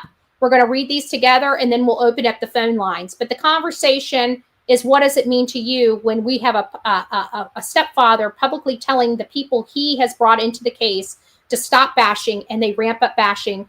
Was he just doing what he needed to do in front of the public eye and doing the dirty behind the scenes? I want your commentary on that. But until then, these are the 2 updates that we have from At Night Media Intelligence. At Night Private Intelligence, rather. Public update on the search of Sebastian Rogers, January 2nd, 2025. At Night Private Intelligence is aware of a bounty circulating for the identity of our staff members, a desperate and cowardly attempt to intimidate and derail our mission. Let's be clear, we are not intimidated and will not deter. To the individuals behind this reward, we are coming for you. To anyone with information on their identity, At Night will quadruple the offer for their name and proof. Make no mistake, this is not a request. It's an opportunity to ensure that those who work in the shadows to harm others are dragged into the light. How to provide information. If you know who is orchestrating this campaign, I can tell you it starts with a K and starts with a C and ends with a P. If you know who is orchestrating this campaign, contact us immediately. Confidentiality is guaranteed, and your cooperation will be rewarded. The email, mostwanted@manhunts.one, or you can call or text 844-922-3236. It states here, At Night is aware of a reward being offered for information on the identity of staff, a blatant attempt to undermine our mission and to intimidate those committed to uncovering the truth. Let us be clear, we will not deter, and we will respond decisively to anyone with information about these individuals orchestrating this reward. At Night will quadruple the offer for their identity and proof. Wow, big statements from At Night Intelligence Agency. And here is the final one that I did want to read to you. As of January 2nd, we are still grappling with the alarming surge in death threats via text and email. We are now specifically directed at plaintiffs in our ongoing case. These threats are being documented alongside the existing complaints logged with the FBI's Internet Crime Complaint Center and other law enforcement agencies. We will remain resolute in our pursuit for answers and justice in the disappearance of the ongoing search of Sebastian Wayne Drake Rogers, 16. If you have any information concerning the whereabouts of Sebastian Wayne Drake Rogers, please contact the Sumner County Sheriff's Office, 615-451-3838, the Tennessee Bureau of Investigations at 800-TBI-FINE, or via at tips to tbi@tbi.tn.gov. You may also reach out to your local FBI office, nearest embassy or consulate, or submit a tip through tips.fbi.gov. Alternatively, you can reach out to DOG and the At Night team. Updated on Sebastian, and it just says the same thing. October 2nd, we're grappling with this alarming surge of death threats. And one other caveat that I'd like to put on this channel is that it's awfully funny to me that these alleged death threats to Miss Bowersox, the grandmother, the step grandmother of Sebastian Wayne Drake Rogers, didn't start coming in until after we started raising a stink about the threats coming in to the probation parole for Nick, and the disgusting attempt to try to get Tony Mathis fired from his job. I find this disgusting and appalling. I want you guys to think of all the things that people disagree with you on. Okay, it doesn't matter whether you're right, wrong, or indifferent. It doesn't matter. But just think about all the people that disagree you on something, right? Can you imagine if they disagreed with you on something and then tried to take your livelihood away because they disagreed with you on something? Think about, I want you guys to go into your kitchen cabinets and your refrigerators and look at your food that you have in there and think, why would anybody want to take your nutrition and your essential stuff that you need to live? Why would anybody want to take that away from you?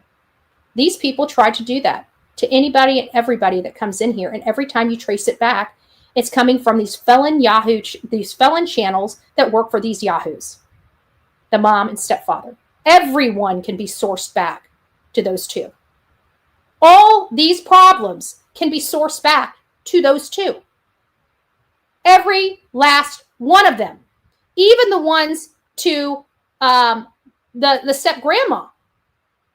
I guarantee it's from somebody in their own camp trying to manufacture this, oh, well, we have a right to do it because they're doing it to us crap. And it's going to be so funny because I guarantee it's probably some email or Gmail or God knows what else that was set up within days before it was sent.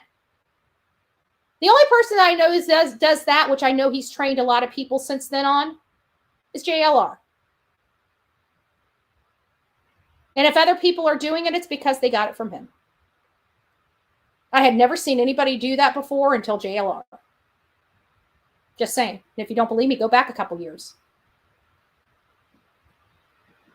Go back a couple years. All right. I'm done. Okay, we're opening up the phones. Okay, I'm done. I'm done playing with y'all.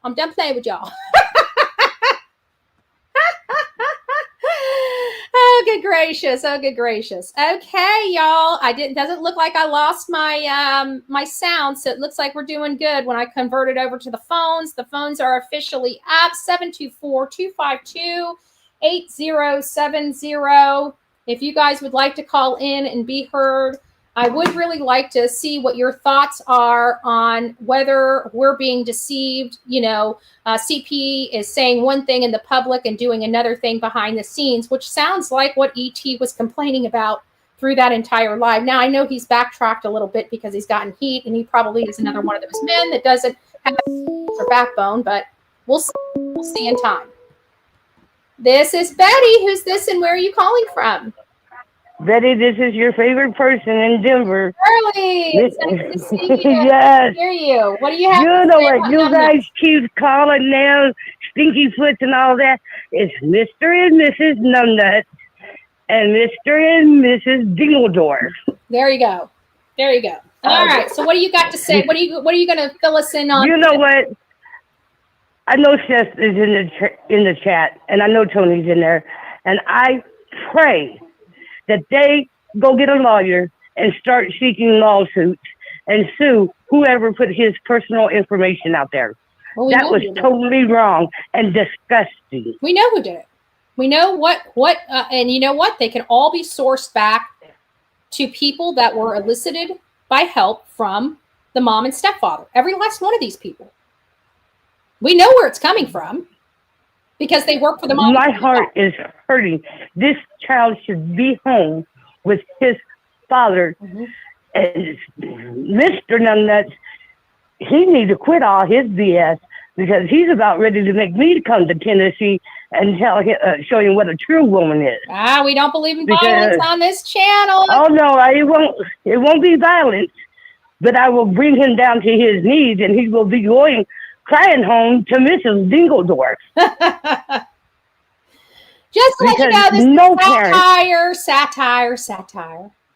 No parent, step parent, biological parent, adopted parent, or any parent acts the way these four clowns are acting when a child is missing.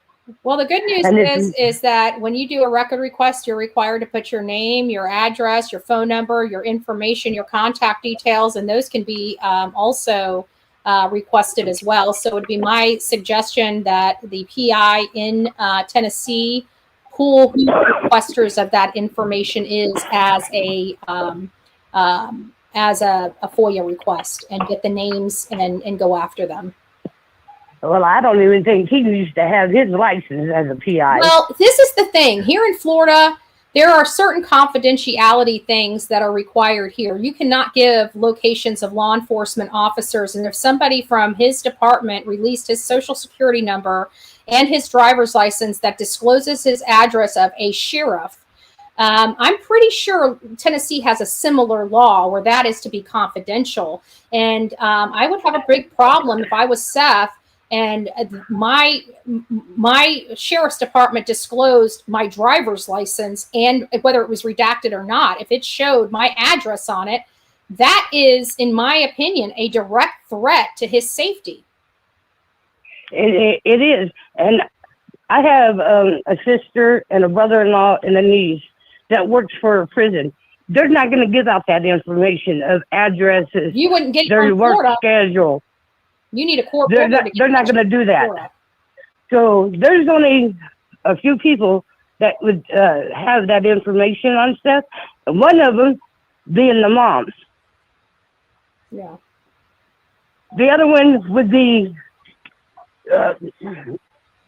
whoever was, or I can't remember the girl's name that went with that other YouTuber. What was her name? Makia, whatever. Well, whatever. Let's go on. That was dating, or supposed to have been dating Seth or whatever. I don't even know that whole story. It's been confusing.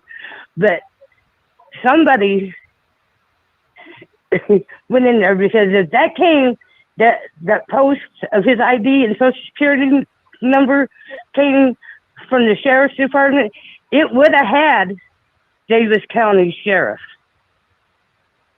Yeah, we need to find out where that came from. And either way you look at it, they should not be in possession of some of that information at minimum.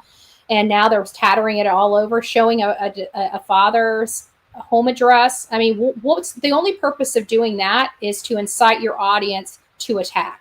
I said that when they were doing that to me on BT and QB's channel. They were only putting my address up there so that one of their crazy audience members would hurt me. And that's really all I believe that they're doing. They're trying to get Seth hurt, physically hurt. And there's no other excuse for their current demeanor and their commentary. It's only to cause physical injury to this man. And I truly believe that. And for the life of me, I have been sitting here trying to figure it out. You know, when your child goes missing and you have another parent and you're not together, that other parent, both parents have each other's emergency contact. How to get a hold of them at work, how to get a hold of them at home. Why in the, excuse my language, but hell did Miss Numbnuts not call Seth's job when she noticed that this child was missing before she called Mr. Numbnuts, that's supposedly 3 hours away. Well, you know, there is I don't know where we're going to go with this. I just don't. But I just hope he's found. He needs to be home with Seth. And it seems like these threats are starting to escalate as this news is starting to wrap, in my opinion, around the mom and stepfather, because there's not a whole lot of places they can run at this point. I mean, they tried the abduction. You know, they tried to say he ran away. Then they tried to say he was abducted, and now they're trying. Then they said he was hit by a car. I just know they need to stop. Yeah. They need to stop. And Ellie, TBI, FBI, whoever, everybody that's working on this case in law enforcement needs to give the numbnuts and the dingledors an ultimatum. Bring Sebastian in by this time, or you'll go to jail just like they did Lori Vallow. Well, you're dealing with two different states' laws, and I don't. Well, I know, but remember when her kids went missing, they gave her a certain time to bring them kids in, and she didn't do it, and she went to jail. Yeah. And that's what needs to happen in this case. I absolutely agree. But she was also saying her kids were fine and they were with relatives, and they were saying, okay, well then if they're fine and with relatives, produce them. This is different. They're saying that their child walked out the door when there's no evidence. And we just learned, because they tried to trash Miss Bobby, that there is actually video evidence showing something over somebody's shoulder walking to the freaking car. Right. And people are saying that there is a video going around of Sebastian making it home from Texas Roadhouse. I haven't seen it yet. I haven't ran across it. I've looked. I haven't heard Ellie say it. I haven't heard Seth say it. I haven't heard Tony say it. I haven't heard any of you or Justin or anybody else say it. So I'm trying to figure out where this video is that everybody is saying that he did make it home. It's probably one of the hate channels, and it was probably disclosed by either the mom or stepdad to one of the hate channels, and it's making its circulation, because it's my understanding there may be something out there that proves Sebastian was Holmes. But as far as me and being able to corroborate it and know one way or another, I don't. It's just rumor at this point, but I've always thought the boy came home. And that's the way I feel until I hear it from either Seth, Tony, a reliable YouTuber like you or Justin. I don't believe it. I will not believe it. And I still think to this day that child did not make it home from Texas Roadhouse. Right. I think there was a handoff before they got home. Yep. There are some people here. We have at least 1/3 that believes just like you in our audience. We did a poll, and they 67%, I believe, something like that, believed he made it home, and like 30 some odd percent did not. 33% did not. So it was almost a 2/3 split. And I am waiting patiently for the perp walk. I cannot wait until they do the perp walk. It sucks for me because we're not going to know until they're arrested, and I'm all the way in Florida, and I've always wanted to be there for that day. I wanted to be there for that day, but hey, I'll be fine just doing just my little thing right outside of the jail once they're there, whoever it may be. That's fine too, because they're going to be walking in and out that courthouse. I'm pretty sure Mama Dingledorf is going to have bond money to get them all out. Yeah. All right, Shirley. Well, let me go ahead and let you go and open the panel up for somebody else. But I absolutely 100% agree with a lot of the stuff that you say. But there's some stuff that I don't agree with. I mean, like, I believe he came home. You don't believe he came home, but 1/3 of my population in this channel doesn't believe he came home. So it's cool. It's cool. It's okay. We all have our own beliefs, But I just want to tell Seth we are praying for him in Denver, that his son is returned, because I want to see Sebastian's first fish when he gets home. Yeah. I agree with you. Thank you so much, Shirley, for calling in. We appreciate you. You too. Bye-bye. Bye. She always makes us laugh, doesn't she? She always seems to make us laugh. The dingle door, dingle everything. This is Betty. Who's this, and where are you calling from? Hi, Betty. This is Deanna Downey from Daytona Beach. Oh, you're a Floridian. How do you like this cold weather today? I'm inside. That's how much I like it. Me too. Me too. I went out there and I looked at my dog. I'm like, you better make this quick. I understand. First, I want to say how much I want to thank you for keeping Sebastian's case out in the forefront. You're doing a great job. Thank you so much. Yeah, thank you. And to Seth, my heart and my prayers are going out to you, sir. I can't even imagine one of my sons missing. They're in their 40s, but even still, I couldn't imagine. I had first thought that Sebastian didn't make it home from Texas Roadhouse, but now I've changed my mind. What made you change your mind?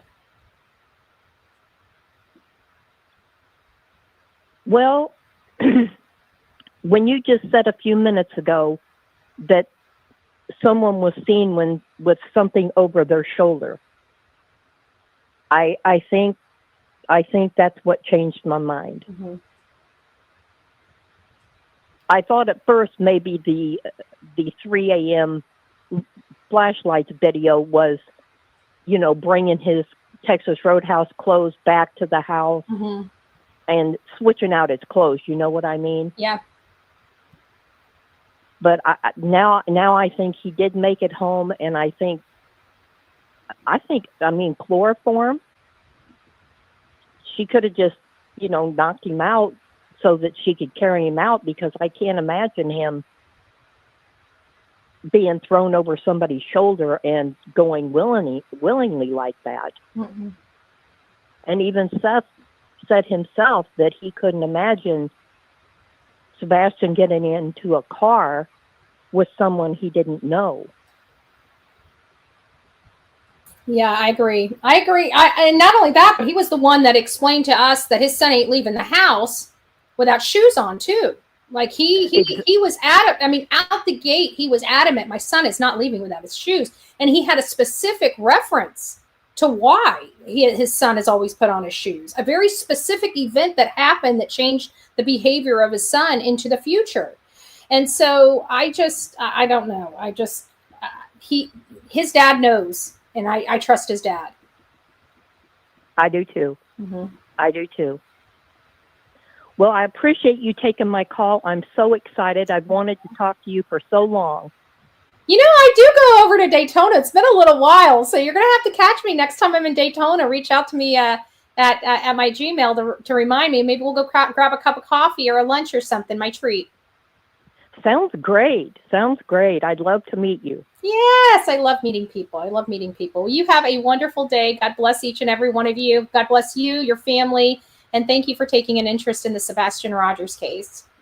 Thank you, Betty. Mm-hmm. Bye-bye. Bye-bye.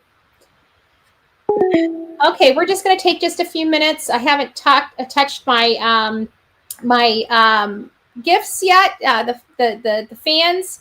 So I just wanted to take a moment to thank you. Kim gifted a Bullhorn Betty membership. If you got your Bullhorn Betty membership from Kim, please don't forget to tell her thank you. Look who it is. Crime and Justice is the newest member of this crazy crew we call the Coffee Club. Welcome to the Insane Asylum. We have Michelle. Thank you so much. Gifted a Bullhorn. Melanie gifted a Bullhorn Betty membership. And Holly gifted. Thank you guys. If you received your gifted Bullhorn Betty membership from Kim, Michelle, Melanie, or Holly, please don't forget to tell them thank you. Look who we got. We got Wheezy Girl. Something needs to come out of 2025. I believe this is the year of Sebastian. I'm going to continue to believe that. I believe Sebastian is going to come home. We are going to find out what happened to him. And I believe that something's going to happen sooner than later. I pray. You know, we always believe, but is it going to happen? Is it not going to happen? We don't know. I mean, we're just wishful thinking. We just want this boy found. We have all worked so hard, you know. I emailed you, BHB. Happy New Year. Aw, Happy New Year to you as well. Let me go over here and see if I can get this down. Oops, wrong way. Skip this over. Let's see what I got in my emails. There you are.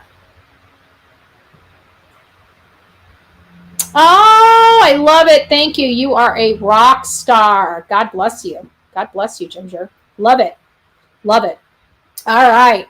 So I'm going to go ahead and turn the phones back on. Guys, I want to tell you, I really do appreciate you guys being here with me in the mornings. I really appreciate you guys participating in our call-in shows. We used to do a lot more call-in shows. We used to actually bring people up on panel and do panels, but with everything going on, it's been a little crazy. Oh, well, let me take this down real quick. No, we're not going to do that. We're not going to do the call-in. I wanted to show you guys this first. I told you that they didn't think, because it's an older couple, they've got cameras on the front corner and back corner of their house, and they told TBI and Sheriff's Office Department that their camera wasn't working. Well, they came back 2 weeks later and went around, and I told you they started the search all over again, literally from ground one.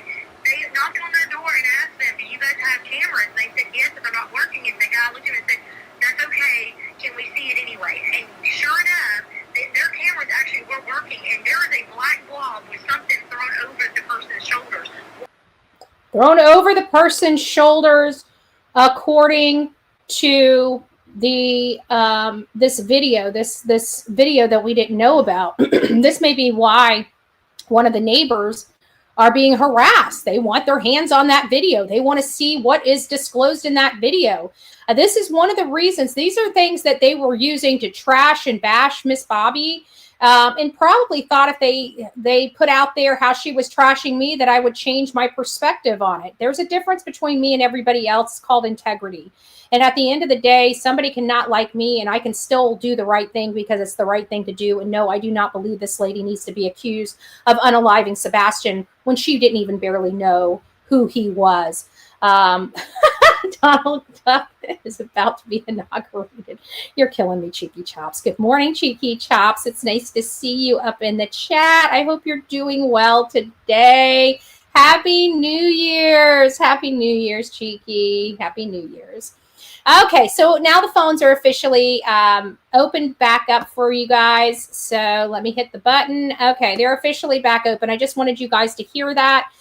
So I could show you my receipts, which is courtesy from the hate channels, the criminals that like to do stupid stuff like record people without their knowledge. This is Betty. Hello. Hi, who's this and where are you calling from?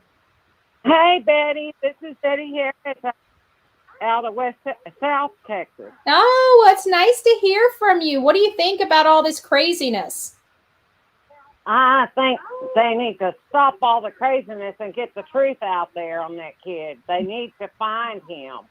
This is crazy. Why do you think these hate channels, after having the stepfather up there and them telling them to stop the bashing, and then every single one of these channels turned up the bashing on Seth? Do you think there's more going on behind the scenes? I think these hate channels are just trying to get money off of him, off of his name. That's what I believe. That's probably true. Probably true. Do you think it has any culpability or anything that the mom or stepdad's doing behind the scenes that's helping provoke some of this stuff? I think most of what they're doing behind the scenes is what's causing it, and the step-grandparents too. I think they're all involved in it and trying to get everything. They're just promoting all these hate channels to keep on and on and on and trying to detour from the actual case. I think that's more in line with things as well. It's just, why did they have to hurt this kid or do whatever they did to him? Why? It makes no sense. If Steph was fixing to get full custody of him, it absolutely makes no sense why they would have to get rid of him. Unless they knew that he was fixing to open up and tell the truth about the abuse that was going on in that house.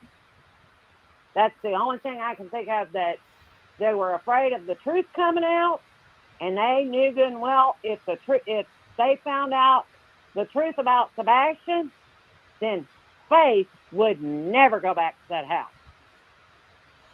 Yeah, it would. Now, also with the 5 DCS reports, we don't know what the findings would have been from the Department of Children and Family Services. Whatever may have happened from their investigation may have also affected the ability of Chris ever having custody of Faith as well. Maybe they couldn't have the conclusion of the case go forward. Exactly. Interesting. That just popped into my head when you were saying that. So I appreciate it. I mean, all of this happened right around the same time that Faith was there for the summer vacation stuff going on. Mm-hmm. And they were getting ready to go to court in January. They had her for Christmas and all that, and it's just crazy. But the only thing that would explain Sebastian being missing is that they didn't want him to go to his dad, because his dad would have known the truth. Yeah, and I've always wondered if and that's I think I've even talked to Seth that I wonder if once he got there, if he would have started opening up about some of the things that were going on in the house and they couldn't have it. I can tell you we don't know, but I've even brought that up myself. Well, another thing too, and Seth said that the 2 weeks before all this happened and everything, the 2 weeks before, when he was going to take Sebastian back home, Sebastian told him he didn't want to go back to that house. I remember him having a problem with his father, his stepfather, and I remember Seth beating himself up quite a bit over it because he just kind of blew it off because he said his stepfather was being mean to him or something like that. Yeah. But I think he kept it as that, nobody had, explored it. And I'm sure, I don't think Seth would ever just disregard something. I think he just thought it was just normal, step-parent stuff, because he said he was being mean. He didn't explain. He didn't say he was being tortured or being abused. He just said being mean, and if you look at the different, there is a reason why the only pictures they had of him were all when he was a baby. He was little. He was only like maybe 7 or 8 years old, and all the pictures that they had on their flyers. And as soon as the picture from Texas Roadhouse and all these other pictures started showing up, oh boy, all hell hit the fan. Mm-hmm. And it was crazy. If that was my kid, the most recent picture I have of them is going to be on that flyer. Mm-hmm. Not some garbage from 8 years before. No, the kid is 15 years old. And I seen a kid down here in Mission, Texas, close to where I'm at, that I swear to you, it looked just like him. Yeah. Had the black or the dark colored frame glasses. Mm-hmm. He was like between 5'7" and 5'9" years old, tall. He was a tall kid, but he looked exactly like Sebastian did in that picture with the trophy. Looked identical. Yeah, but think about that kid that was in North Carolina. He was a spitting image of Sebastian too. There was just a few different things, like his nose was a little different, his chin was a little different, and his glasses were slightly different.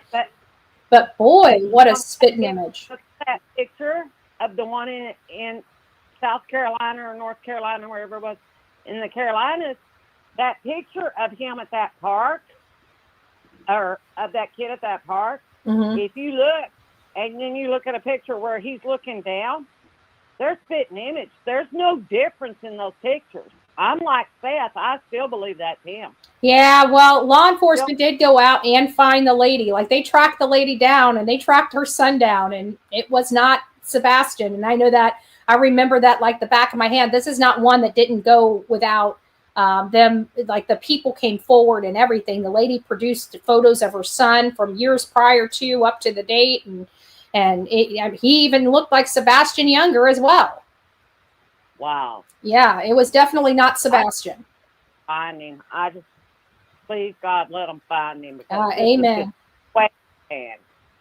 Amen. Amen. Well, thank you so much for calling in. I appreciate it. Please call again. I'm trying to get a hold to you for the last 2 weeks. Oh, well, you finally made it. You finally made it.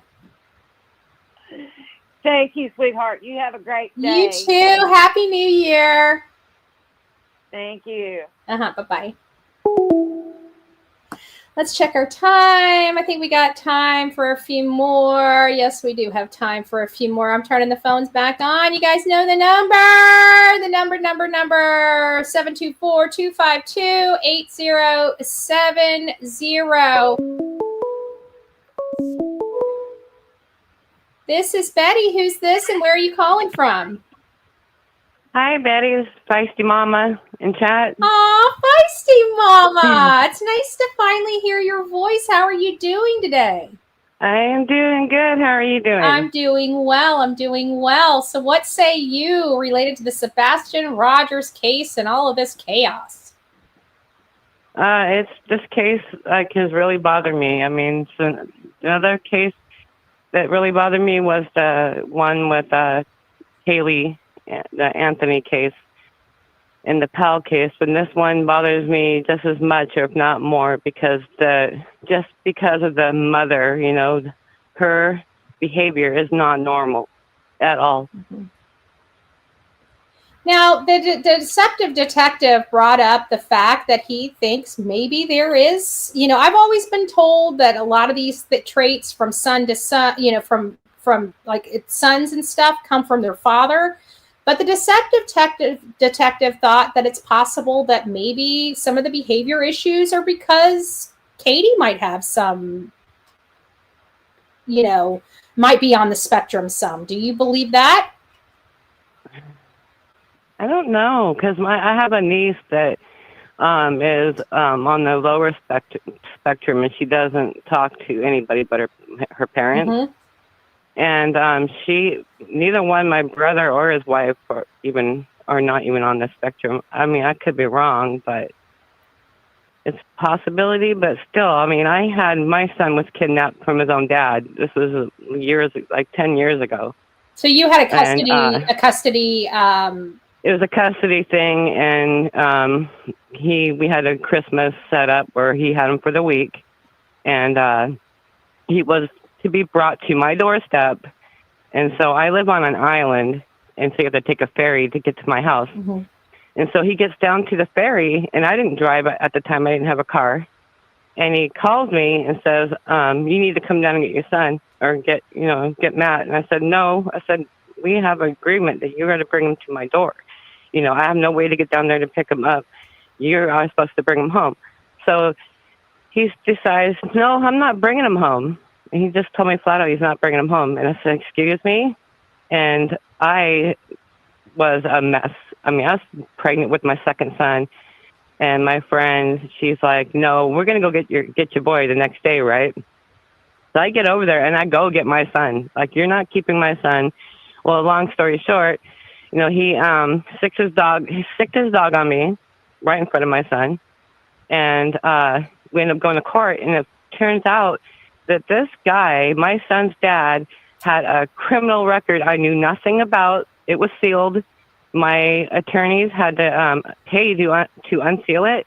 This guy had a record that I knew nothing about. And law enforcement tell me, nobody told me that my son was going to this man that was a sex offender I had no idea about.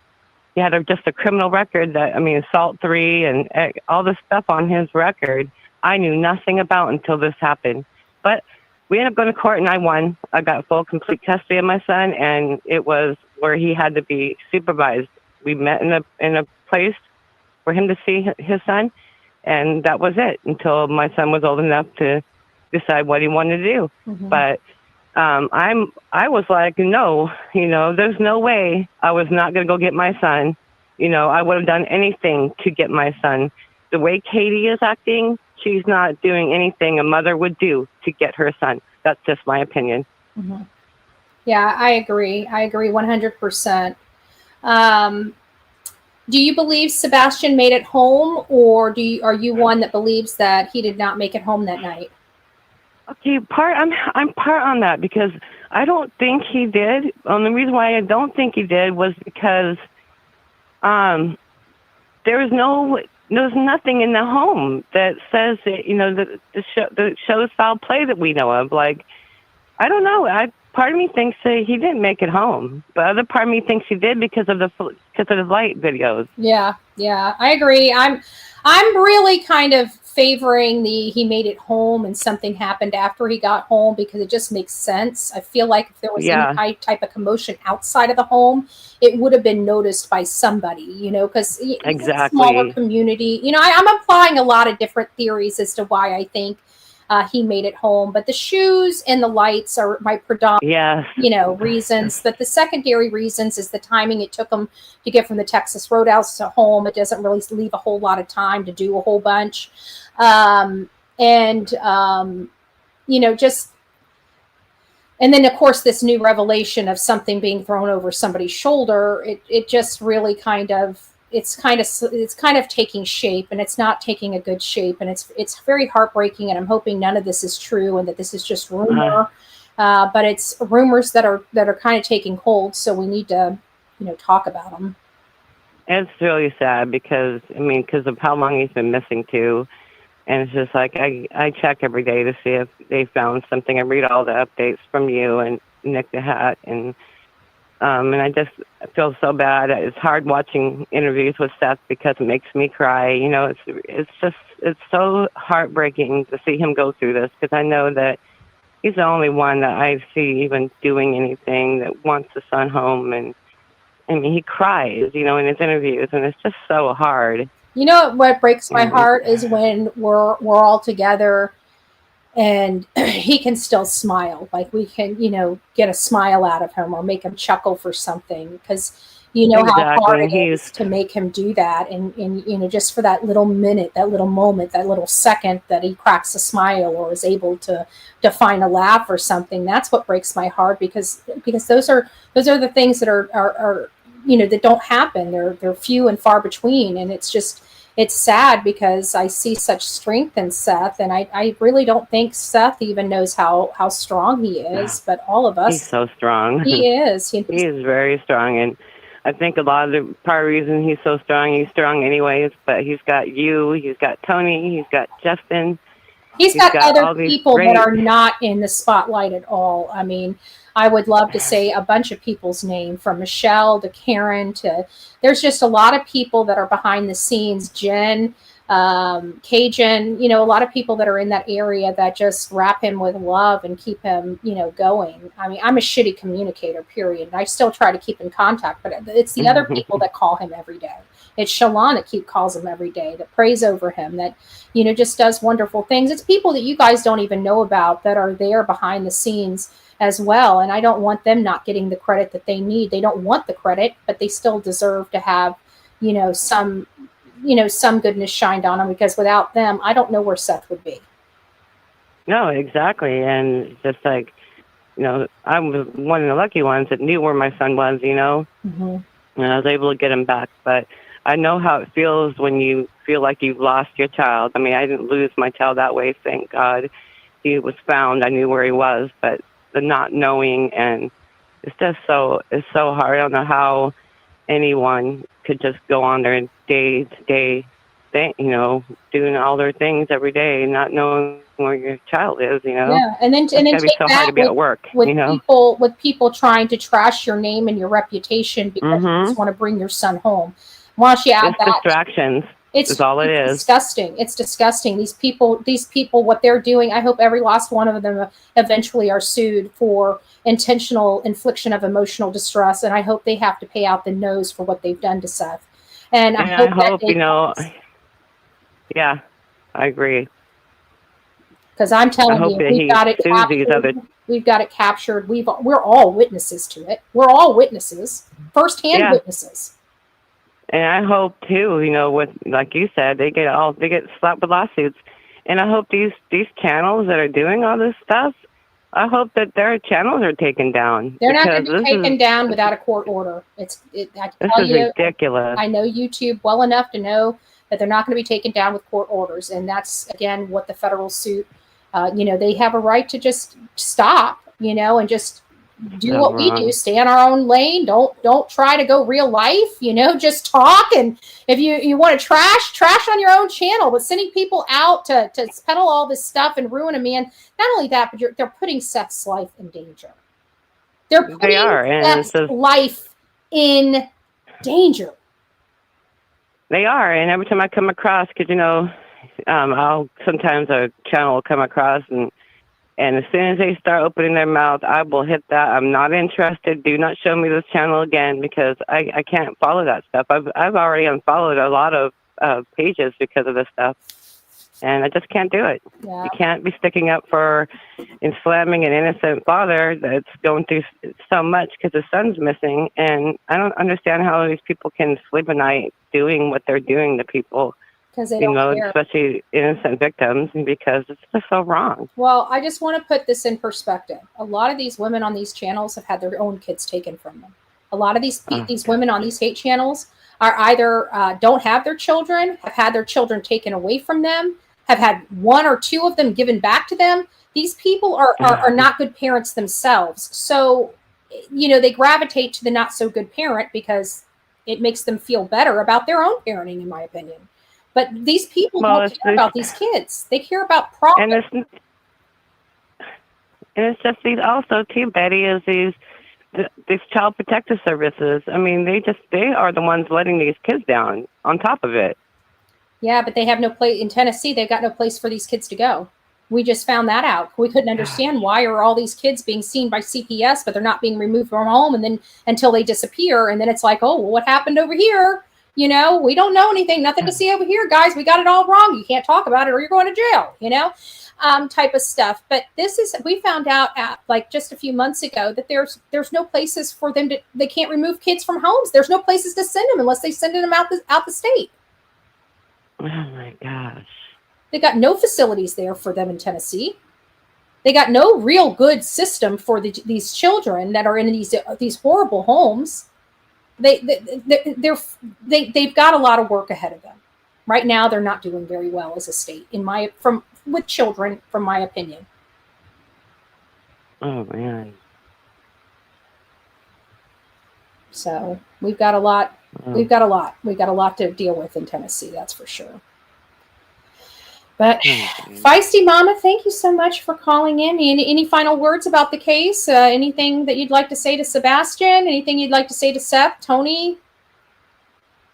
Well, for Seth and Tony, thank you so much for being there for Seth, and for Seth, hang in there. I know it's so hard, but I think something's gonna come of this. I really do. I feel like they're closer than they were in the beginning, and I just feel like you're gonna get your son home, and justice will be served to whoever is involved in this. And Sebastian, I'm very far away, but I look for you, even though I don't think I'll see you, but I still look for you, and I talk about you to people I know, and you are very much loved by whole thousands and hundreds of thousands of people that want you home, and we are praying for you, and we will not stop. We will stay looking for you. We will keep your name out there, and just hang in there. That's all I have to say. Aw, thank you, Feisty Mama. We appreciate you. God bless you. You're welcome, Betty, and thank you so much. Bye-bye. Bye. All right, guys, the lines are officially closed right now. I did want to take time because I did write another poem. I did. And so I want to read this. This is for Sebastian. A boy with dreams and a heart so bright, lost to the shadows one fateful night. In the silence his laughter fades, yet our love for him never decays. Sebastian, your name we speak through every valley, every peak. We search the earth, we scan the skies for traces of you where hope still lies. The winds carry whispers soft and true of a boy so loved, so missed, so you. Your story burns like a candle's flame, guiding us forward in your name. Though the path is tangled, the night is long, our heart beats steady, our will stays strong. Each step we take, each tear we shed, is for the truth that must be said. To those who hold answers, to those who hold the answers tight, release the burden, make it right. For justice calls, relentless, clear, and every secret draws it near. Sebastian, if you're out there still, feel our love, know our will. We will not falter, we will not rest, until we bring you home to the nest. You are the light we'll never lose, a child the world could never refuse. So we march on through the storm and pain to bring you home and end this strain. Hold on, sweet boy, for we are near. Our love for you will conquer fear, and one day soon the world will see the truth revealed and you set free. So that's my poem for Sebastian. We still fight. We're still going to go through the storms. We're not giving up on him. We will never give up on him. I'm ashamed in part of the humanity related to this case, but in another part, I see such great humanity for the people that stand up and shut that nonsense down. I just really do feel that there's more love in this world than there is hate, but hate is making a stand. We're watching it every day. We watched it in New Orleans. We watched it in Las Vegas. We watched it on 9/11. And these are from people, abroad, or, except the latest two. And here we come on these platforms and we see the poison that's being sold and people coming in the droves. And that poison is hate. Hate is being sold on these streets. Hate. So the only thing that's going to combat that is all the people that love coming together, and our love being so much stronger than that hate. And I feel like that's what we're doing when it comes to Sebastian Wayne Drake Rogers. He's pulled out a lot of good things in a lot of us that brought us together for the sake of this child. And there's also a lot of hate that was drawn out of this case. But that's segregated and shined a light on how nasty some of these people can be and have been for a long time. But many of us had blinders on. Many of us did. And we watched these channels relentlessly. And then when push came to shove, we saw the truth in them. Because those blinders were removed in the name of Jesus. So anyways, guys, I want you to make it a great day. I thank you guys for coming here. Please keep Sebastian's name alive. Please say a prayer for the man that was pushed in front of that train. Please say a prayer for all the victims of New Orleans, the several that are suffering from minor injuries from the explosion in Las Vegas. For those that keep trying to tear a man down when all he's trying to do is find out what happened to his son. We need to just come together and stop this. I can't help that the mom and dad look guilty of sin. Okay? I can't help that. Only they can. But what doesn't need to happen is somebody that everybody knows is completely 100% innocent being dragged through the mud by these animals. Yet they won't even produce an alibi for the person they represent.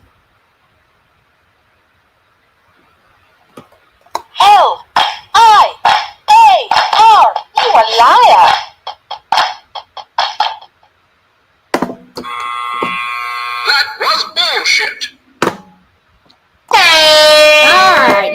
free to go. Have a great day. God bless. Spread some love today in Sebastian Wayne Drake Otter's name. Don't forget Wayne Drake Rogers' name. Good gracious.